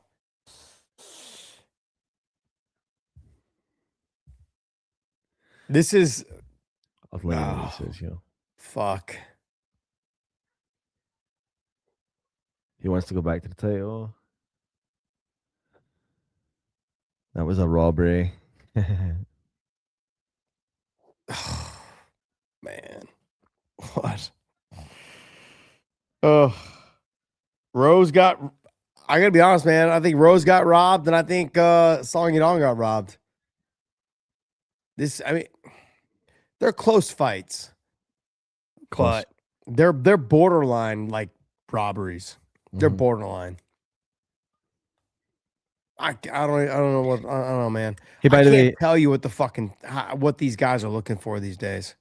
Do you think John's gonna be a bit more involved in that space now that he's back? I hope so, but I don't think so. I hope so. I wish they would. You know, I don't know. This was a shit. Like, I mean, like I felt like I don't know. No, and this has nothing to do with like, you know, Sean I think is a great fighter. In this situation, Natalia Silva, she lost tonight. I thought she lost to Rose Namajunas. And I thought tonight Song Yadong did enough to beat Sean O'Malley. You got a member question on here? All right, what do we got? I can't see it. You can't see it? Papa Gino 123. How is it a robbery if most people thought he won? What do you mean? Most people thought he won. If you go through our comments right now, Papa Gino 123. Most people thought Song Yadong won. Most judges thought he won. It was unanimous. Yeah, no, I get it. You know, I understand. Those are the opinions that matter. Yeah. Shiz is like, what the fuck? Verdict has him rounds 1 and 3. I mean, like I said, it comes down to round 1 because there wasn't as much output, but I gave it to Song Yadong. He landed the harder shots in round 1. And the last I checked, it came down to damage and the damage and the power shots. So those being the shots. Look, nothing against Sean, man. Good for him. Is that enough? Is that enough to secure you a title shot though? To another controversial fight to get you a title shot. See, I like Corey Sandhagen comes out and tweets Sandman versus O'Malley. I'll take that fight at the White House. Give me that fight. In terms of title shot, I don't know, man. I don't know. I think you have him robbed. Sean, let's see what someone said. Shiz 19. Sean, how much did you pay the judges? Let's not get into that there, Shiz. Like you and all, but yeah, look, we're into this, man. We're into Sean lost that bitch. Someone said Sean lost that. I So get Sean, it, man. yeah. Sean's Go ahead. number 3, Umar's number 2. Do you put Sean and Umar to like decide who fights Merab Peter? Because Peter and Merab are next, right? They got it. Yeah, I believe it's going to be like Sean didn't look great tonight. I thought he had the energy and the the cardio to do it. I think Song Yadong started to slow down towards the end of the third round, but I think I don't think you give Sean the title shot. I think you run Merab and him back, and maybe you do Umar and Sean O'Malley. For me, I'd rather see Corey Sandhagen and Sean O'Malley. For me, but Corey's down. I get it, but the more exciting. Think about this: two stand-up guys, style, and they're both 5. I think they're both. You're just 5'11". talking about exciting. You're not talking about what's right for the guy. I'm talking about excitement. I think excitement-wise, like, what do you mean? I don't give a shit about what's right for the guy. You're getting paid a lot of money. Fucking you fight who put in front of you, right? Isn't that the UFC model? The UFC model is you fucking fight who I put in front of you. Yeah, but if I won the fight, I want to fight up, not down. Doesn't matter what you fucking want. I fucking make the choices around here. That's what the UFC is saying. Lord. Jeez. Right. Look, I'm just being honest, right? Like, wait, are you saying that he deserved a title shot off that performance? No, I just said Umar. Umar deserved a title shot? Or you want him to fight Umar? I just said Umar is the fight up for him. Okay. And then Umar's not fighting unless he waits. Obviously, I know he's gonna basically be out now until probably after Ramadan. But like, yeah, Ramadan ends March 17th though, so that's not long. Yeah, it's like 2 months. Yeah, right. Both of them will probably take this time off. Neither one of these guys will fight till June or July. Mm-hmm. So Umar could sit around and wait for Merab and Peter to do the rematch. Yeah, he could. I think Merab fights Piotr. I think he fights him again, automatic rematch. I don't think that Umar and Sean O'Malley did enough to deserve the title shot from here. But I'm leaning. I mean, to be honest, I would love to see the fight between Umar and Sean O'Malley. But I would rather see Corey Sandhagen and Sean O'Malley and Umar fight somebody else. Give me another guy. Give me another guy who we can see. I'm gonna pull up these rankings. 35, yeah. So you got Merab, Umar, Sean, Corey, Song Yadong, Figueiredo, Zahabi, Marlon Vera, Mario Batista, David Martinez. I mean, that's top 10. Yeah. You don't go past that. Yeah, I mean, he just beat Figgy. You don't go past top 5. Yeah, I mean, you really just have him fight Song Yadong. Because Song is not going to drop. He's going to stay kind of where he's at. But wait, Umar just fought Figgy as the number 2. So he beat number 6 as number 2. Like, you can't make Umar fight back again. You can. I mean, you can, of course, but like, you got, if you're being honest and reasonable and like integral. But there's nowhere else for him to go. If he goes up, he's gonna fight the champ or he's gonna fight Merab. So there's nowhere else for him to go. That's why I think, like, depending on how soon you're gonna put him back in there, he can wait for he can wait for the title to become available. Mm-hmm. But I think him and Sean, 2 wins, same night, both fought backwards. Like, I think what you do is you match have him up for number 1 contender. I think you have Umar fight Ayman Zahabi, and I think you have Corey Sandhagen fight Sean O'Malley. You're gonna have to both of them fight back. You don't like that fight? You don't like those fights? No. you salty son of a bitch. My buddy just texted me. He's like, I don't know how anyone after some of these decisions, anyone has the balls to call anyone out. Like Sean calling out after a questionable decision like that. I can't like, fucking. Yeah. You got to take advantage of the moment, though. If you're somebody though that likes to bet on sports, my confidence is shook, bro. I'm not betting on any of these fucking sports anymore. Mm-hmm. Like, I'm having a hard time with this type of like these judges, and then you get into like football and shit. Like, fuck, the refs fucking up calls and all. Like, it's just too much. It's too much. Want to see Paddy 16 years ago? What's that? So, do you want to see a picture of Paddy from 16 years ago? Yeah, let me see. Let me see this picture. Oh shit, that's Paddy Pimblett. Yeah. No fucking hair, and actually not Paddy Fatlet. He's fucking Paddy Pimblett. Holy shit, he looks good. That's all that he only looks that way in fight night now. He doesn't look that way ever. Although I heard he's been keeping his weight down. That may be better. Maybe no. TP. Keep the comments coming, man. I love it. I'm not gonna diss on you, man. Keep it coming. The prelims were way better. Yeah, we're better. I would agree. The prelims were better fights. Yeah. Yeah. See, look at this. 1972. Look at TP. You have to understand when you're hearing our comments here in this show.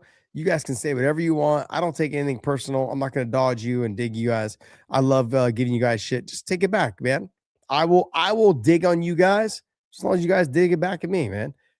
Like Scottish Dave over here.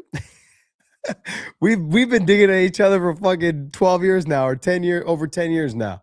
So it's been fun, man. He still hangs around with me for some reason. I don't know. I don't get it, but we're around. Oh shit. Okay, so all right, I went with which is fucked up because we just had a horrible decision. I went with Song Yadong, and I'm going with Justin Gaethje. And you're a Scottish boy, so you're probably going with fucking Paddy Pimblett. No, my heart wants Gaethje all day. Yeah, but Paddy's winning the fight. I don't think so? Question. Oh, dude, I don't even question. How do you think he wins? He's gonna knock Justin out, I think. Okay, you think so? Mm-hmm. No, let's see. Who said this? Somebody said this. Thappa542. Josh, you think Paramount has some money or sorry, monetary influence? No.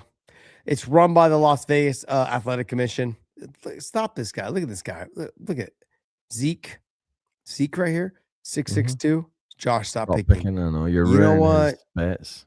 Zeke, I'm gonna find. You know what, Zeke? Why don't you put your money where your mouth is, man? Come debate me on our show. Huh? Oh, all of a sudden, now you're a little scared, huh? Don't be scared, homie. Don't be scared. These guys out here trying to be all tough, huh? It's different. Different when you guys have to see me face to face. That's what it is. You both, yeah. We look at right here. 1972, Bo Nez 666. Yep, we both live in Texas. Dave, you want to tell this story about how we both live in Texas? Oh yeah. So we both live. We were actually talking about this earlier on the phone, weren't we? Yeah.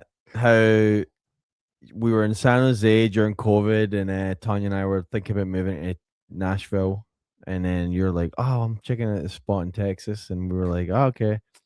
And then we come out. You're like, "Oh, go. Here's a realtor. Go hit her up. Go. She'll show you some houses, and you can just kind of get a feel." And then we go out there, and my wife fell in love with the neighborhood.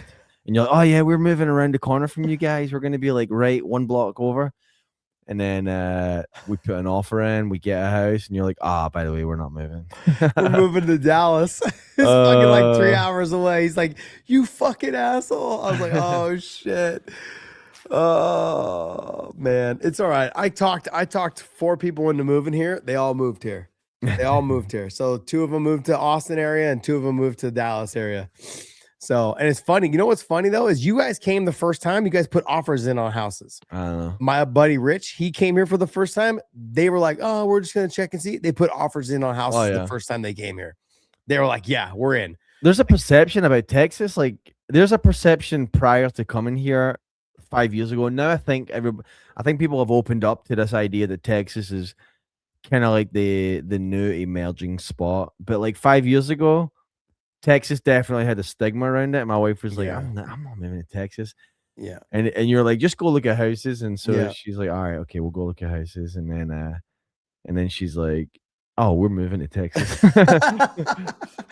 I think what it was, like my wife she wasn't like that, but I get my wife's Chinese and your wife's Korean.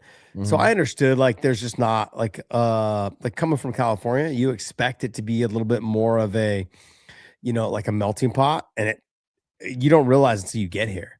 And then you're like, oh shit, like it actually is a melting pot. There is a lot of people that live here. Mm-hmm. My man, we got a new member. Let's go. Became a YouTube member. I appreciate you, man. Hamza Mir 15. Thanks for being a member. Appreciate you. And like I said, this puts you guys into the option to jump on a show with me, and we'll just chat it up and talk about fights and talk about questions you guys have. So, we'll go from there. Let's see what this says. It says right here. Oh, wow. Josh is in with the landlords. What are you talking about, the landlords? What does that mean? I don't know. Oh, you're in with the landlords, like you're getting people to move here or something like that? Yeah, Or I mean, like, look, you're doing the dirty work. I'm doing all the dirty work. I just look when we came here the first time, I saw the vision. I saw what I was looking for. Like if you have kids, right? You're looking for your kids to be able to run the neighborhoods and have fun. The community that I live in, like we've got 19 lakes in our community, so my kids can just go fishing all day with like neighborhood kids. They all take their electric bikes and they all take their fucking and their skateboards and their fucking golf carts and shit. They all just go ride. They all have fun. And parents drop by and take pictures of the kids, fishing and shit. We have a blast, man. We took your boys fishing when we were here, riding the electric Lincoln loved that bike, man. Loved it, dude. Loved that bike. Loved it. So, so like it's funny. My son's riding, his oldest son around on the electric dirt bike, and they're just having a blast. And we're fishing. His youngest son, Benji, like jumped on it when none of us were looking, almost rode it into the lake. Oh, yeah. It was fucking great. Oh, but this is what we sign up for, man. We sign up to be parents. And I think what you do is like when I decided to be done fighting and have kids, I decided that like my life didn't matter anymore. My kids' life mattered. So I think, I thought this would be a better lifestyle for them. And I'm 100% made the right choice. 100%. So with the help of the UFC PI, they can make Paddy and O'Malley champions. I mean, like they could just make champions, period. I will come and debate you on the next show, Josh. Oh, shiz. Frato, you guys, neither one of you guys have a choice. I would smash both of you guys. How can you live with yourself? I love it. Paddy, though, to me is excitement. I love the energy he brings. I love the fact that like he's got a whole country behind him. How can you not like the guy? I love it. Look at this. This is what you want. You want guys that come out that are like this, that just don't care. They love what they're doing. This is what makes fighting great. What I saw in Zuffa boxing yesterday, guys trying to protect their titles, guys trying to protect their guys trying to protect like their records. God, I fucking almost fell asleep watching all those fights. And I was trying to love it. I wanted to love it. And I'm like, come on, guys, throw down, make it fun. Fuck, Zuffa boxing yesterday was fucking, it was pain. It was so hard to watch and stay awake. I wanted it to be great, and it wasn't good. Why did you watch it? Were you intrigued, or are you going to cover it on a show later? No, I wanted to cover it on the show, but there was nothing to cover. There was like one fight to talk about. That was it. Even the main event was like Callum Walsh, like he's a good fighter. I enjoy watching him, but he showed a lot of holes in his game too. And I'm like, this is not world-class boxing. They're good boxers, but I didn't get the world-class feel. I didn't get even if it was like up and comers, I didn't get like, oh man, these guys are something to be like, oh wow, watch him. I didn't get that. I didn't get that feeling, which is sad. Oh, this one's for the title, right? Yeah, interim title. Okay. This guy, what's he doing? I think he's going to get his belt. He's going to get his WWE belt. Here he comes. There he goes. Watch. He has a boxing just sucks. I love boxing, man. I wanted to love it. I'm a scouser and we don't get knocked out. All right, TP. You're a scouser. I don't know. Justin Gaethje, power, the amount of pressure, all of those things. Paddy has a tendency to slow down as the fight goes on. It's a 5-round fight. Can he handle the level of pressure from a Justin Gaethje? Whew. We're going to find out, man. We're going to find out. This is great. I got to show this.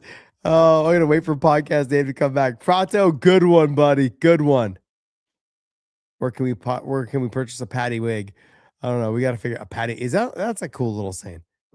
A Paddy wig. I think Paddy wins. Let's see. You think Paddy wins? I mean, it's so hard to go against Justin because he's fought the best guys. And I'm not saying that Paddy hasn't fought good guys, but he's fought them at the end of their rope. Like, Tony Ferguson coming off several losses, being 37, 38 years old. Michael Chandler, 38, 39 years old, like coming off loss. Just not there, right? Just not there.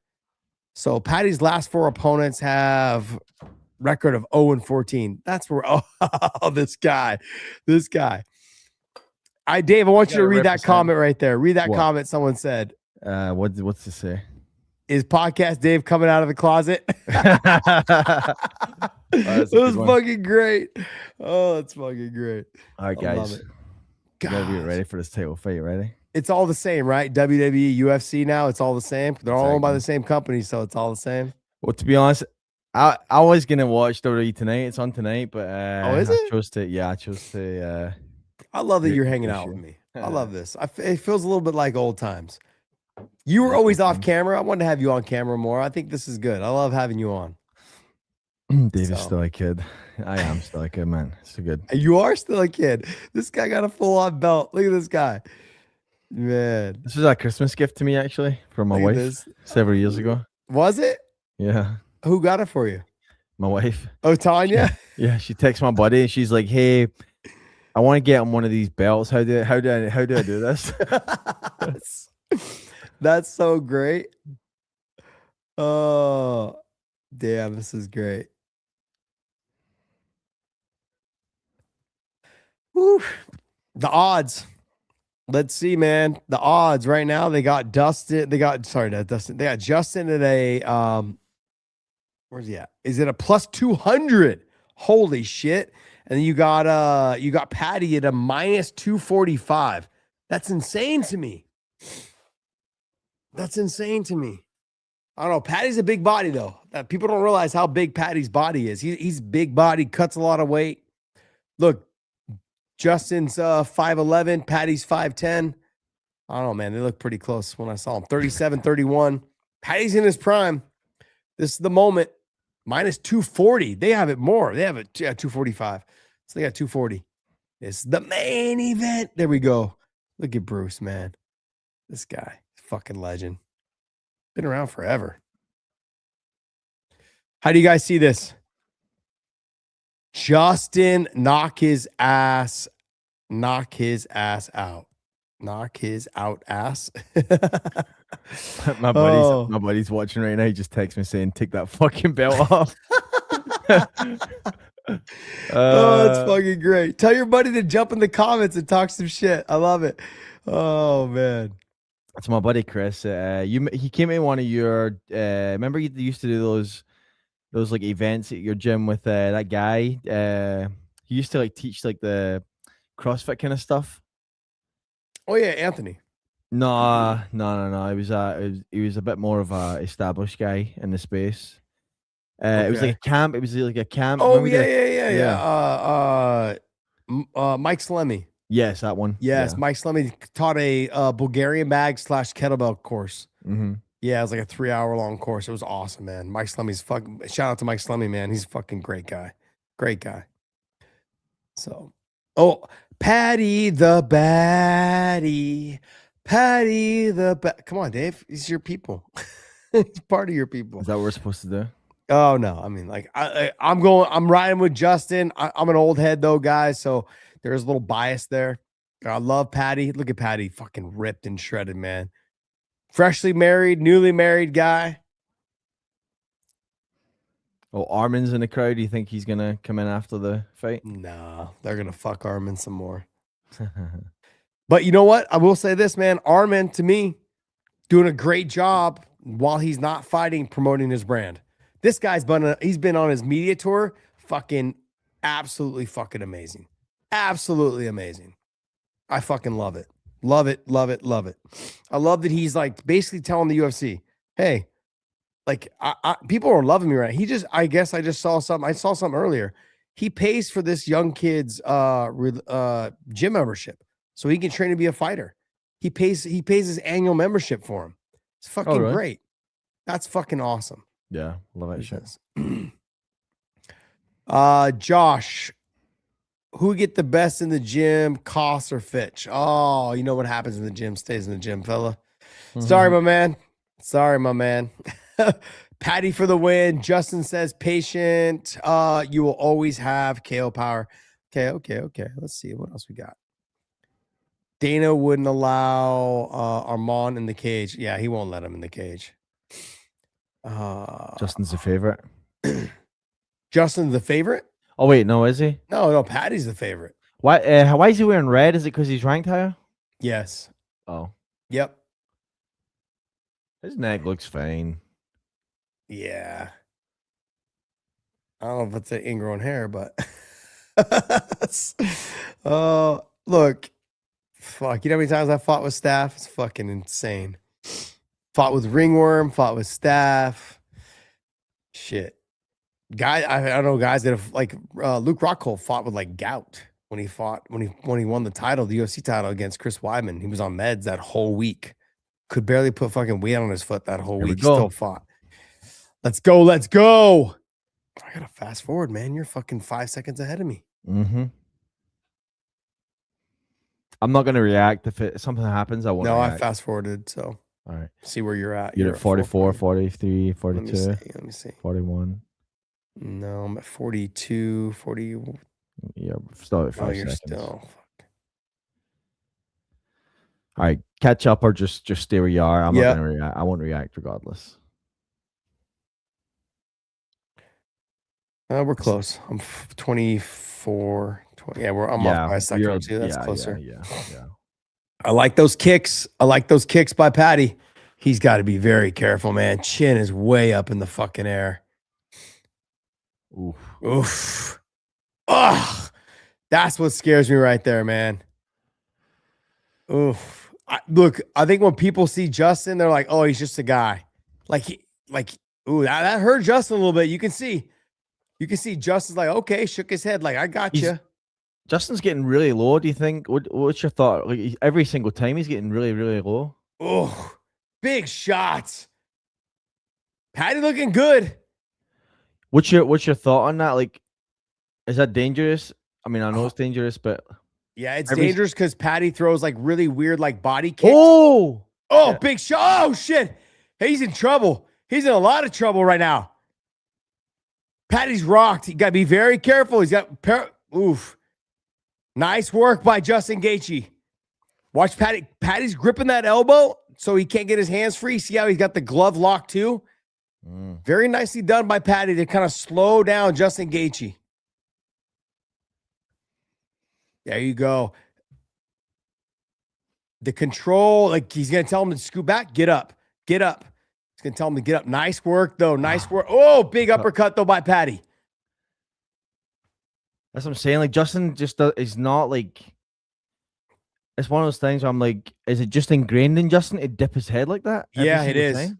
It is. This is the style which he fights. He's normally able to take shots. He's just got to be careful he don't get hit with that right there. See that little knee? That knee / kick? Oh, nice. He checked it, told him to get back up. Ooh. Paddy fighting very smart, though. That's what Justin's got to be very careful of. Look at, he's talking to him. Oh, big uppercut, though, by Paddy. Paddy landed some big shots. What a fight so far.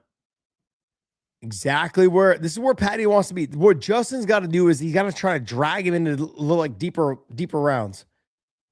I think Justin just put the pressure, make him miss, make him pay. You'll see Paddy start to slow down. It's hard to fight this kind of fight if you're Paddy Pimblett. Is Justin looking a little plump to you? He is. It's kind of weird. He is looking a little thicker around the waist. This goes back to what Eddie Alvarez was talking about. He was talking about like, hey, like Justin's been so worried about all the other things inside the camp. And is it the same guy? Ooh, big shot though by Justin. Justin looks a little slower right now, man. Like something's going on. He looks gassed already, doesn't he? I wouldn't say he looks gassed. He's a guy that will bite down and just continue to fight. But he looks like he's breathing heavy. That big shot right there. Look, the uppercut's there. The uppercut is there. This has been Justin Gaethje's MO for his whole career, though. He's always dipped his head and was able to catch you with that overhand right. I love those kicks. I'm very surprised. I'm very surprised that Justin's not throwing his kicks because Justin's got really, really good heavy leg kicks. I don't know what happened. Looked like he poked him in the eye. Yeah, he's saying eye poke, but let's see. Oh, maybe. Can we see it? Oh yeah, legit. Yep, legit. Just pushed off with the hands. Every single, now I'm going to go back to everyone talking about what it was, right? What was it? Oh, what were we talking about? 5 months ago, 6 months ago, we were talking about it should be a point deduction. See, in fights like this, I don't want to see a point deduction for an accidental eye poke. I don't want to see it happen. Why is Justin so clumsy? It's hard not to be clumsy when you fucking are just throwing caution to the wind and throwing big shots. That's what makes him so exciting. If you go back and watch all of his fights, he's always been this way. Yeah, someone brought up Frato1, brought up, hey, maybe it's the staff. I mean, maybe, Justin looks slow. He does look a little slower. He looks he looks a little bit thicker too around the waist. This is the recovery I think that Paddy Pimblett needed too. Paddy's a big guy. Look at his legs. Look at his legs, man. His quads, his legs, that around that ass mark. He's fucking. He's got a thick lower body. I mean, he gets big though out of camp, right? So like, you got to think he's big shot. I agree. Oh, another big shot. Fucking fucking Scouser is tougher than I ever gave him credit for. Do you think he goes to 70 once he wins the belt here? If he wins the belt here, like not here but tonight, but like if he wins the belt at 55, do you think he goes up to 70 pretty quickly? Patty? Yeah, because of the weight cutting and all that. No, you don't think so? I think he stays here for right now. I think there's some work for him to do here. I think he fights Arman and he fights Ilya. Then we can start talking about maybe him going up. The reason why I say that is because there's bad blood. There's big money fights for him against Ilya and against Arman. They don't like each other. I never paused it when the eye poke happened. My bad. I'll restart it. I'll pay attention to that. Look at him. Dave, are you seeing this? This guy's not breathing hard at all. He's ready to go. I'm seeing Paddy right now. Yeah, I know. Paddy's not breathing hard at all. He's fucking looks great. No, Paddy looks great. Justin looks tired. Yeah. Not tired, but he looks like, okay, he's breathing a little heavier. Do you think, see, when you get to like that kind of 36, 37, 38, do you think like some of these guys, like they feel like they kind of just have their regiment to the point where they're complacent and they don't feel like they need to do the extra? You know how like, I think about like, if I had to go 5 rounds, obviously like fighting is a different aspect, right? But if I had to have cardio for 5 rounds right now, I could have cardio for 5 rounds easily because I run every single day.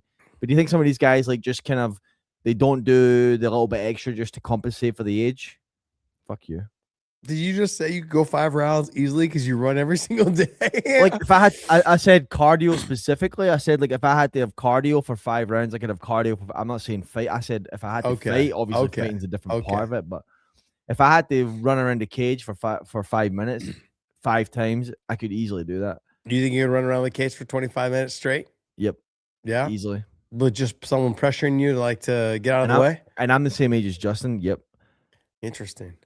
Somebody bet 1.3 million on Paddy. The massive wow. Wow, that's insane. Somebody bet that at the Polymarket Sports. Interesting. There it is. Nicely done by Justin, man. Front headlock, bringing him back down. Nice little headshots from there. Under the guard, back to the top. You can knee the body there, yeah? Yeah, you can knee anything, yeah. You can kick the body there. Oh, yeah. Those little choppy shots, man. When someone has power, they hurt. Paddy the Bat. Yeah, I don't know, man. Justin doesn't look as lean as he normally does. He likes to dip his head. Paddy came out with the knee and the uppercuts are definitely finding their mark.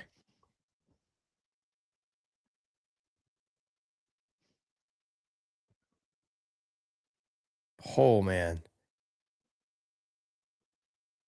See, this is where I feel like Justin is the guy that in a 5-round fight, because he's been here so much, it'll start to definitely sway his way.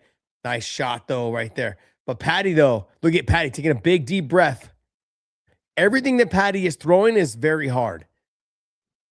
He's used to being, I think, nice uppercut, though, by Paddy. Big shot, though, by Justin. Justin hit him with a little check left hook and then hit him with the uppercut as well. So weird that someone's spamming us to pay for pay-per-view. It says payperviewhd.com, which is weird because it's on Paramount.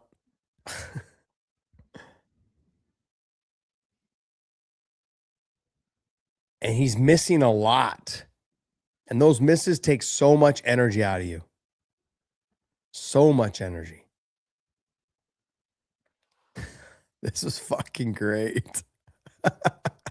Maybe Justin didn't shit before he fought. That's fucking great, though.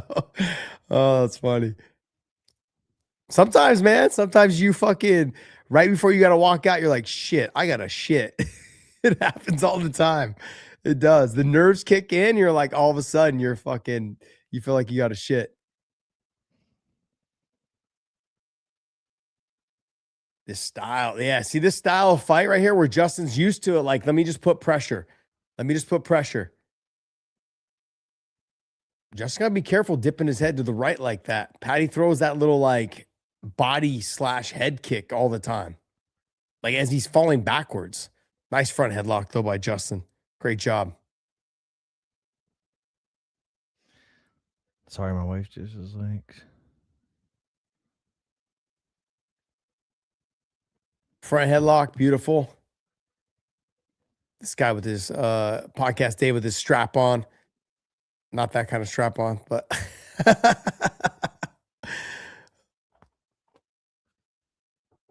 Give me a second. Frato says judges gave round 1 to Paddy. How do you know that? How do you know?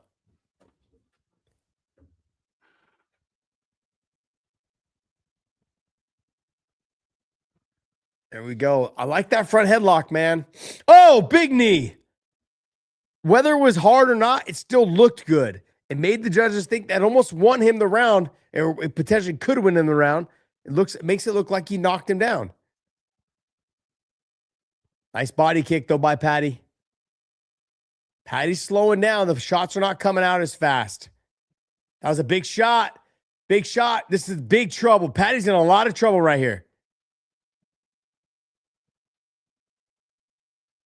Nice. Big pressure.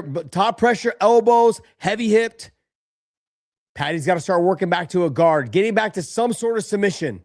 Can't afford to be sitting in this position, kicking him back off the hips or getting to all fours. Justin doing a great job controlling that front headlock position. 18 seconds left. Got to get off. Make sure you don't get up kicked. 10 seconds. Big elbows, though, by Justin. This is where I felt like, oh, big shot by Justin again. End of the round. Paddy looks exhausted after that round. He looks exhausted. Hands on the hips, making the walk. Holy shit. Big cut at the end. Paddy looked great after round 1. Now looking like he's exhausted. Look at the nose. Look at the cut. Paddy realizing he's in a fight. Big deep breaths. This is like playing a video game. The more you get hit, the more damage you take, the more your power level goes down. And in that round, look, Paddy looked great up until the moment where he got dropped, until he sat back to his butt. Once you sit back to your butt and you start taking shots from that position, the game changes. Your energy level goes from like 80% down to like 20. And how much can you recover? Ooh, that was a little poke in the eye. Oof. Nasty. Oh. There was someone You hit him, yeah. I'm just gonna say there was someone wandering in my driveway there on the camera, and so I went to get my gun and go outside, and then I was like, "Oh, it's just some kid sledding down my driveway on the ice." I was like, "All right, okay, let me settle down a little bit." Oh, fucking Texan! He just goes out there with his gun. Let me give my gun. Big. Paddy looks exhausted right now. This is where I was concerned. I was completely concerned with Paddy going into rounds 3, 4, and 5. You go back and watch the Tony Ferguson fight, and Tony was having success. And then Paddy was able to get him down in like some sort of body lock and take down. But then it was still, I just feel like Justin is a guy that he's been here in rounds 3, 4, and 5. Ooh, nice shot though by Paddy. Beautifully done. I got it 2 rounds to nothing for Justin.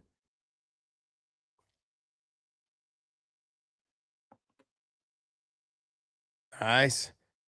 Paddy's still in this fight, man. I mean, like, he's slightly losing the rounds. I mean, but look, the judges have been all over the fucking place tonight. These guys, I don't know what the fuck they're watching. Do you think the moment for it to get finished is kind of past now? It's just it's going to be a slow fight from here on out. No. I think this is the way Justin fights. Just going to continue to press the pace. And as they get, like, at the beginning of each round, I think it'll start off a little slower. But look, Paddy's coming back. He's got his second wind. He looked like shit, Dave, when you walked away. He looked like shit stepping back into the corner. He took some deep breaths, blood trickling from his eye and his nose. He looks fully recovered right now. He looks good. This is Justin, though. Look at Justin. Every single time, this is the way Justin's going to fight. I'm surprised that Paddy hasn't been able to at least try to attempt this takedown into a body lock, into some sort of takedown. And if this fight was going to be fought on the feet, I think everyone would agree that Justin was going to win this fight. Although Paddy's had his moments, man, on the feet. Gaethje has a tendency to dip to the same side every single time.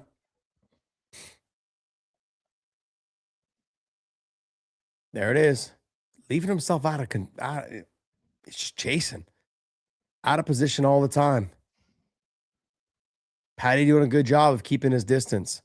The canvas got to be kind of slippery. I saw earlier 2 guys slipping around. That was a nice shot, though, landed by Paddy.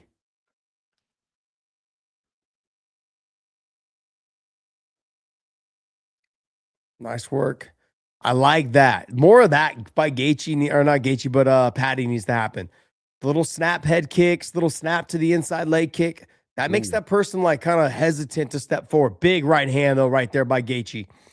Paddy even flinched and goes, look, I felt it.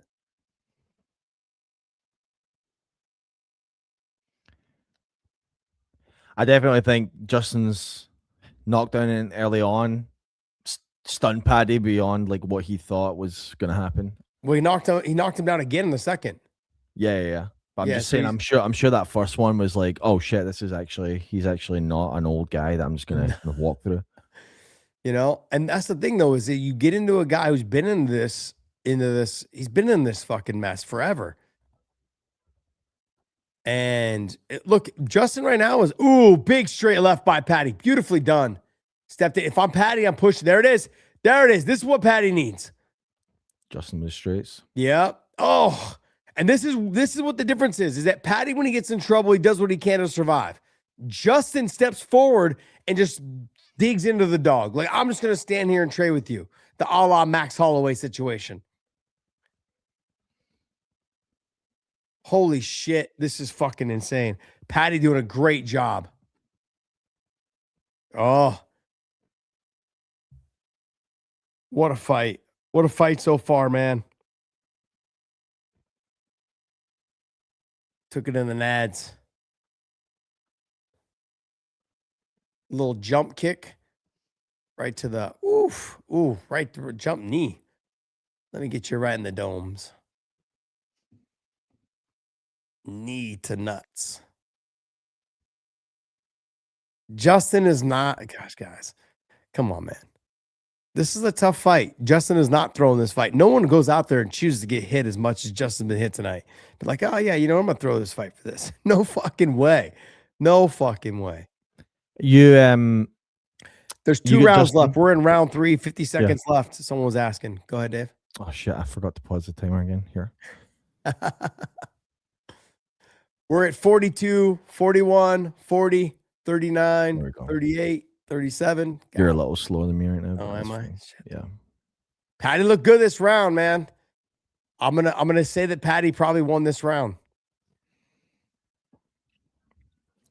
26 seconds left. You think Paddy took this one? Okay. Yeah, so, I think it's 2 rounds to 1. I think Justin won the first 2 rounds, and Paddy's winning this round.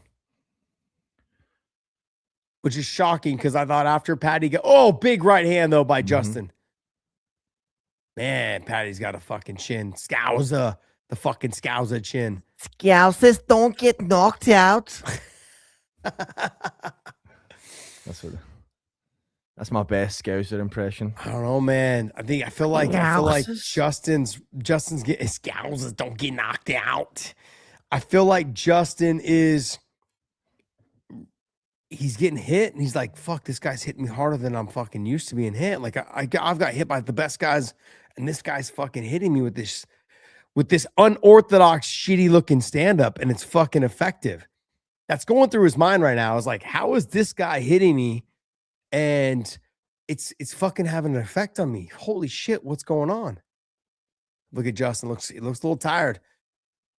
Paddy's a big boy. I would agree, man. Paddy is a big boy. Who's gonna get KO'd? Who you got there? Cromudden?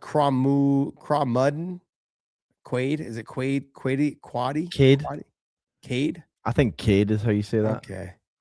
Why don't you spell your name phonetically for us in the comments so we can actually start saying your name properly? Cade or Quadricromudden? Quadricromudden? I don't know. There we go. Spell it phonetically. Here we go. Round 4. Championship rounds. This is where I thought Paddy Pimblett was going to start to like really his struggle. He looks fresh as a fucking whistle right now. I don't even know if that's a saying or not, but it's saying to me. Fuck. Yeah, Justin does. I would agree with you, man. Jay Constant 92. He does. He looks a little slower. He looks a little tired.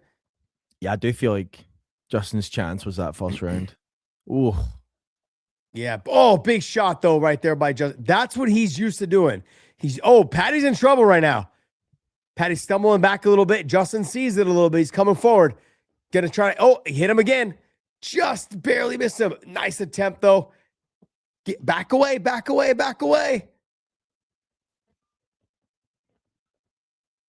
Justin still got it, man. He still has it at this age. Yeah, Paddy does look the fresher of fighters, but he just took some big shots.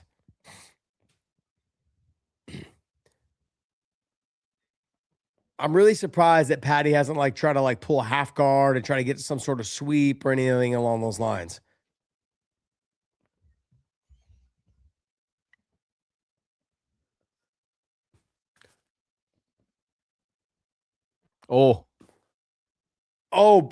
Drop a little bit off balance, but still it counts. It'll count as a knockdown. This will win him this round. This will potentially win him the fight. At least it will win him 3 rounds out of the 5 rounds, which will win him the fight if they go the distance. He knocked Paddy down in rounds 1 and 2. And here we are now. He just kind of, I would say, he knocked him down in round 4. I have him losing. I have Justin losing round 3.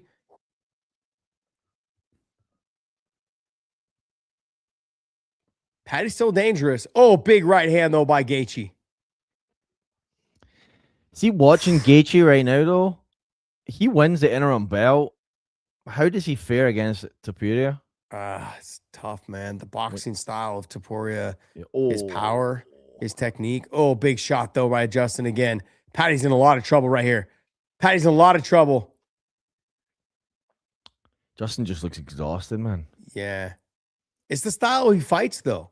That's the thing is he can look as tired as he fucking wants. He's a fucking dog. The guy's a dog. He just keeps coming. That's the thing with him. He's just constantly looks like he's just always coming.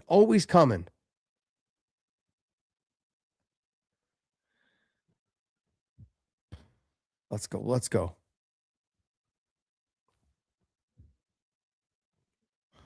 Will Porter Jr. Big John has gone back to refereeing, man. So if you go back to refereeing, you cannot have a podcast. That's why you don't see referees on podcasts, really. They very rarely are on podcasts. So, he wanted to scratch that itch. He knew a year or two left before he before retirement hit. So he's like, here we go. 1:40 left. Big shot there by Gaethje.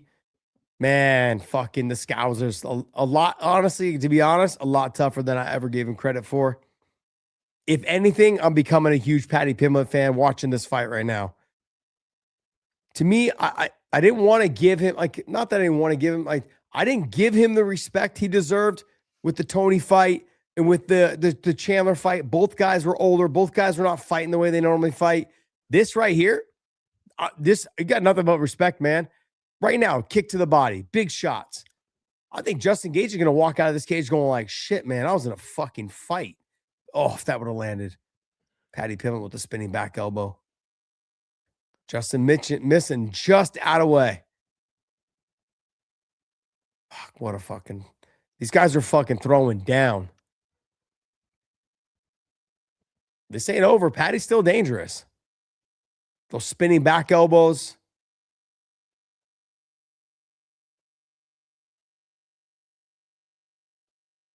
Oh, he's trying to hit that club. Nice little miss with the overhand right. Came back with the backhand.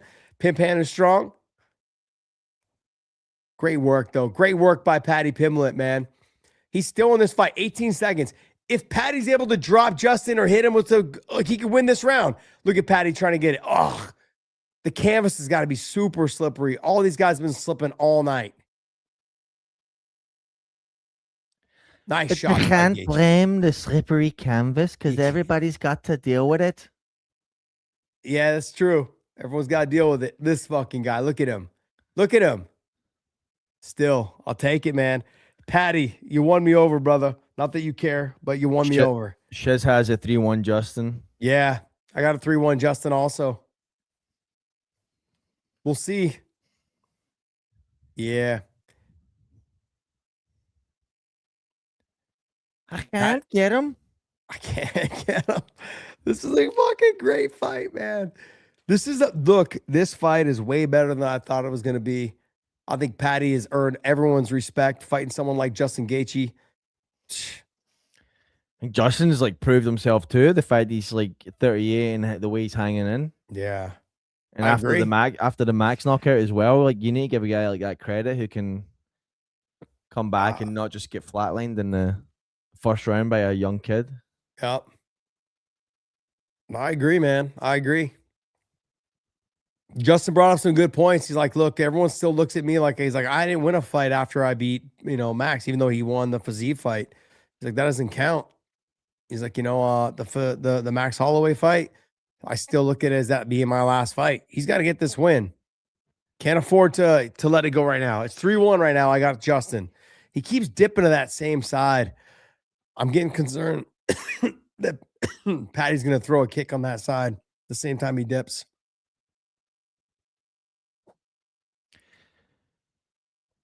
Ooh. This is what you're looking for out of your contenders.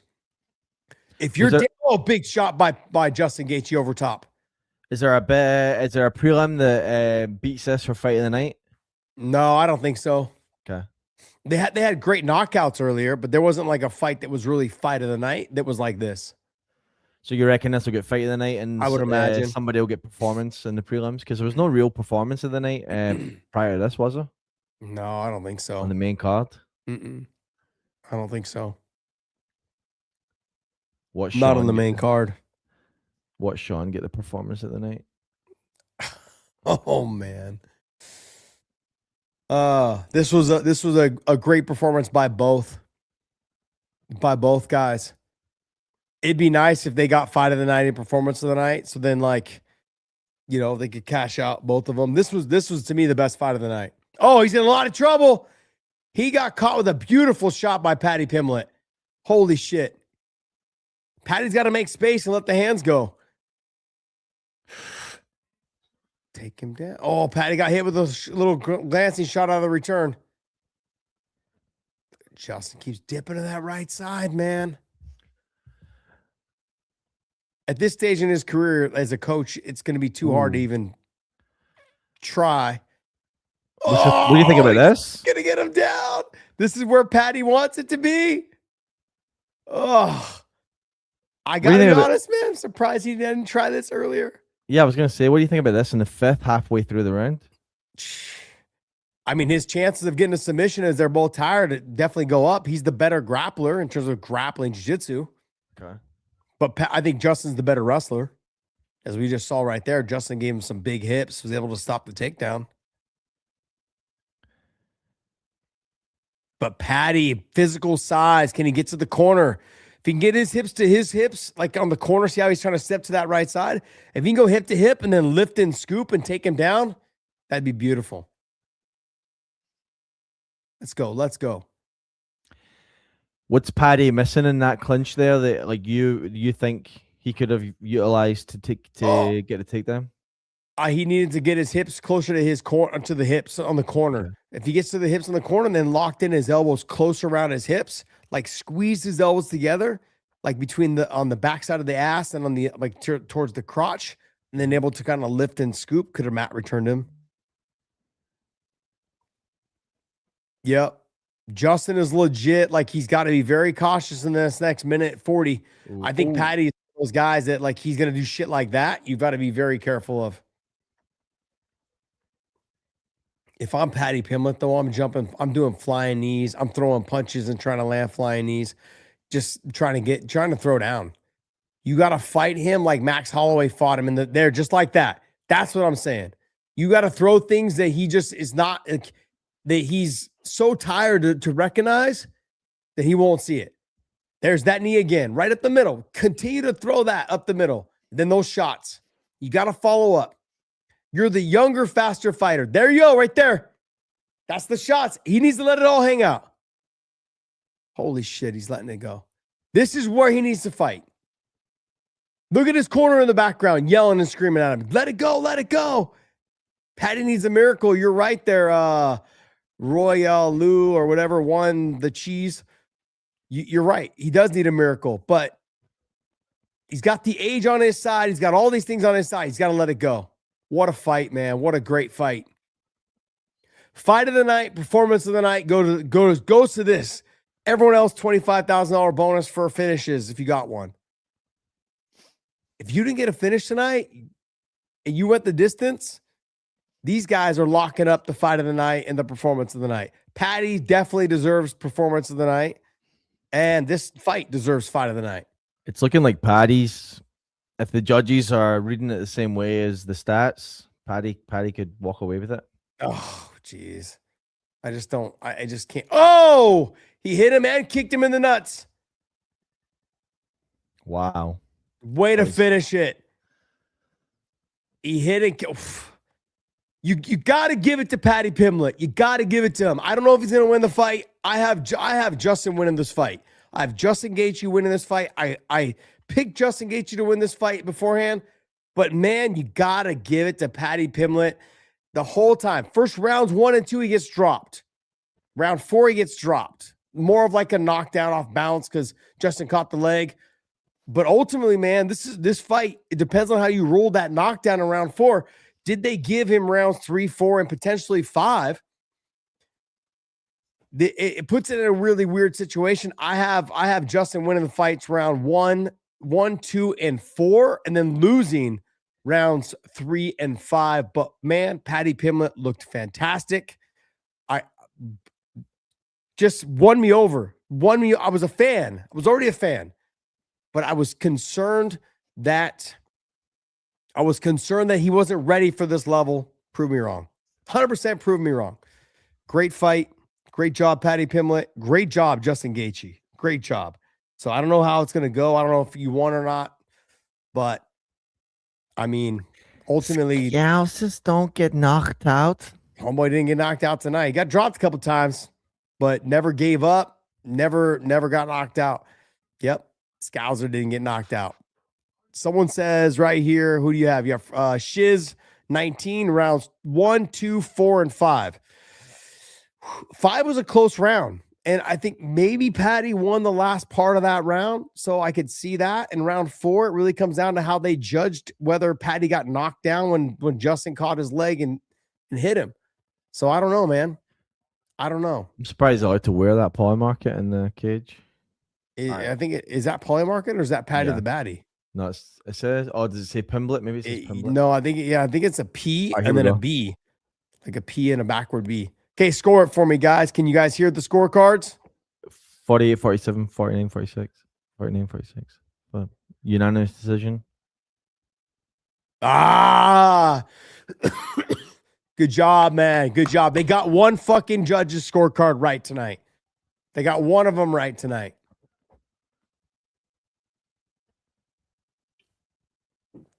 Jeez, man, belt almost didn't fit around him there. Belly's that big. You're fucking out of control. Stand up. Let me see if that thing fits around you, Tubby. Let's see. Oh, look at this guy. Oh, geez. She must have bought it in an extra large. Justin Gaethje, congratulations, my man. Paddy Pimblett. Bro, I'm a huge fan. Huge fucking fan now. What's he saying? He's like, oh my God, you're tougher than I thought you'd fucking be. Good on him. Dana's pissed. I don't think Dana's pissed. I mean, anytime you get him, look, him and Justin Gaethje and Ilia Topuria, are you fucking kidding me? Like, why would you be pissed about that fighting? Like that fight for sure is going to end in a knockout. It's probably going to end in a knockout in round 1, maybe round 2. The fight's not going longer than 2 rounds. Someone's going to get knocked out. You know, and then the whole thing with Paddy and Ilia. That fight's not gone yet. Paddy's not old, or no, Paddy's not old, and neither is Ilia. I mean, ultimately, the guy who really gets fucked in this whole situation is Arman Tsarukyan. But Justin Gaethje and Paddy and Ilia Topuria, you can't be mad at that fight. If you guys are mad at that fight, you guys think you're ridiculous. You're ridiculous. Ultimately, a fucking great fight. Absolutely a great fight. Look at that. Right on the fucking Scous's chin. Look at him. Look at him. He just fucking just shrugs it off like, yeah, I'm good. Look at Andre Fili. Modern day Stephan Bonner, Forrest Griffin. I would agree. Great fight, man. Absolutely a great fight. They delivered. We needed this tonight. I know the prelims are great. The main card was so-so. We needed this. Yeah, I would agree, man. I'm super shiz. I'm super happy. I'm extremely happy for these guys, man. Look at this. I'm extremely happy for he's one of the OGs. You're absolutely correct. He is one of the OGs. I'm super stoked for him. Ego lost Paddy that fight. No, Ego did not lose Paddy this fight there. Let me see. Red Rum 34-19. It did not. He did not lose. Ego didn't lose in the fight. He couldn't take him down. Why waste all that energy trying to get a takedown? Josh, I'm so happy for Justin. I agree. I'm happy for him as well. I'm going to root for the old dogs. When Paddy gets old, I'll root for him too. Because at one point in my life, I was old as well. 19, here we go. What's this? 1972, Bonez 66. What's the link to the clothing company you're wearing, Josh? It's called Yeah You. Check it out on, this is their logo right here. Check them out on Instagram and figure out how you purchase from there. And they're great, man. I love their product. $100,000 bonus for both of them. I would agree with you 100%. $100,000 bonus for both. Absolutely, TP. See, I love that you keep commenting, TP. You're welcome here anytime you want. You can crowd my chat anytime you want. All right, buddy? I mean, the only real takeaway from Justin's thing there was that he said I want to thank the UFC for allowing me to be in this position. So it was definitely like a kind of he's recognizing the comments he's made this week, and he wants he's walking it back a little bit. Well, I mean, like, he deserves all those comments, right? The contract wasn't renegotiated for more money. I'm sure they worked that all out, but you definitely don't want that being said the week on to a new TV rights deal. What is it? Rafino Cisne. It says the Brits just should stay in soccer, mate. That's fucking great. Oh, look, the Scouser fought his ass off tonight. You got to give him love, man. We as fans. By the way, his chain says Polymarket. Oh, does it? Yeah. Oh, Jesus, man. I mean, that has to be a sponsorship by the UFC if they're allowed him to wear it. Yeah. So, I mean, I doubt he bought that. It was like, yo, but Polymarket coming through with all the great stuff. What's he saying? He's not saying a ton. He's just saying he's really bummed that he really wanted the belt. He's like saying, yeah, but you haven't seen the last of me. The usual kind of. No, there's no fucking way we're seeing the last of him. Yeah, Justin, I don't think he took some years out of Paddy. Paddy's still young. Paddy still looks great. What's this? What are we saying here? Shiz. I've been saying 155 pounds is Josh. I've been saying 155 pounds is arguably the toughest. It 100% is arguably the toughest.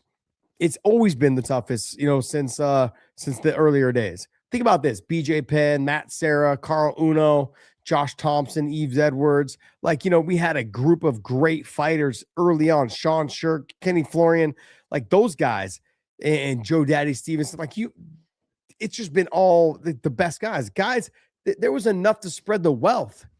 You had Strikeforce 155-pound weight class. You had UFC. Then you also had the WC. You had Benson Henderson, Showtime Pettis, like Donald Cerrone, a lot of the Frankie Edgar. A lot of the legends are in the 155-pound division. I want to actually take a count. How many 155-pounders are in the UFC Hall of Fame? You know what I mean? Like, I would imagine there's quite a few. I know the early ones will end up being the heavier guys in 205. You got Randy and you got Chuck and you got those guys at the top there, right? Anderson and those guys, right? But ultimately, it's going to come down to the lightweight guys are going to be the ones carrying the weight. There's a Monsteruki and going like, all right, motherfuckers, when are you going to put me up? What are you going to do to me? This guy's doing a great job building up his legacy, though, building up his brand. I love what he's doing across the board, visiting all the social media platforms, meeting with all the influencers. Great job, Armand. I think that's amazing because I think that's actually putting you right there. Hey, guys, thank you guys so much. I'm doing a full recap of this show, of this fight tomorrow night with my boy Angelo. Cannot wait to do it. It's going to be, I think, at 7:30 Eastern time. We might go 6:30, but I'm going to go ahead and post that. You guys hit that like and subscribe button on this channel, and you guys will know when we hit the notifications. You guys will know when we're going to launch tomorrow. Do not miss it. Full recap of all the fights. And we're going to also talk probably the main event, co-main event for next week as well. We're going to answer some fan questions. Do not miss it. Become a member on this channel, the Wayne In podcast channel. And my man, Podcast Dave, get back up here, bro. Why you keep leaving me, dude? Oh, no. Why you keep leaving me? Come at the stage. There you are. Brother, thanks for joining me. Yes, sir. WWE belt's not welcome, I don't think, but they're owned by the same company, so it is what it is. I love the comment earlier about him coming out of the closet. It was absolutely amazing. So, hey, guys, I want to thank you guys so much, and thanks for joining me. Share the word that we do this, and hopefully we see you guys next time, and we're out of here, guys. We're out.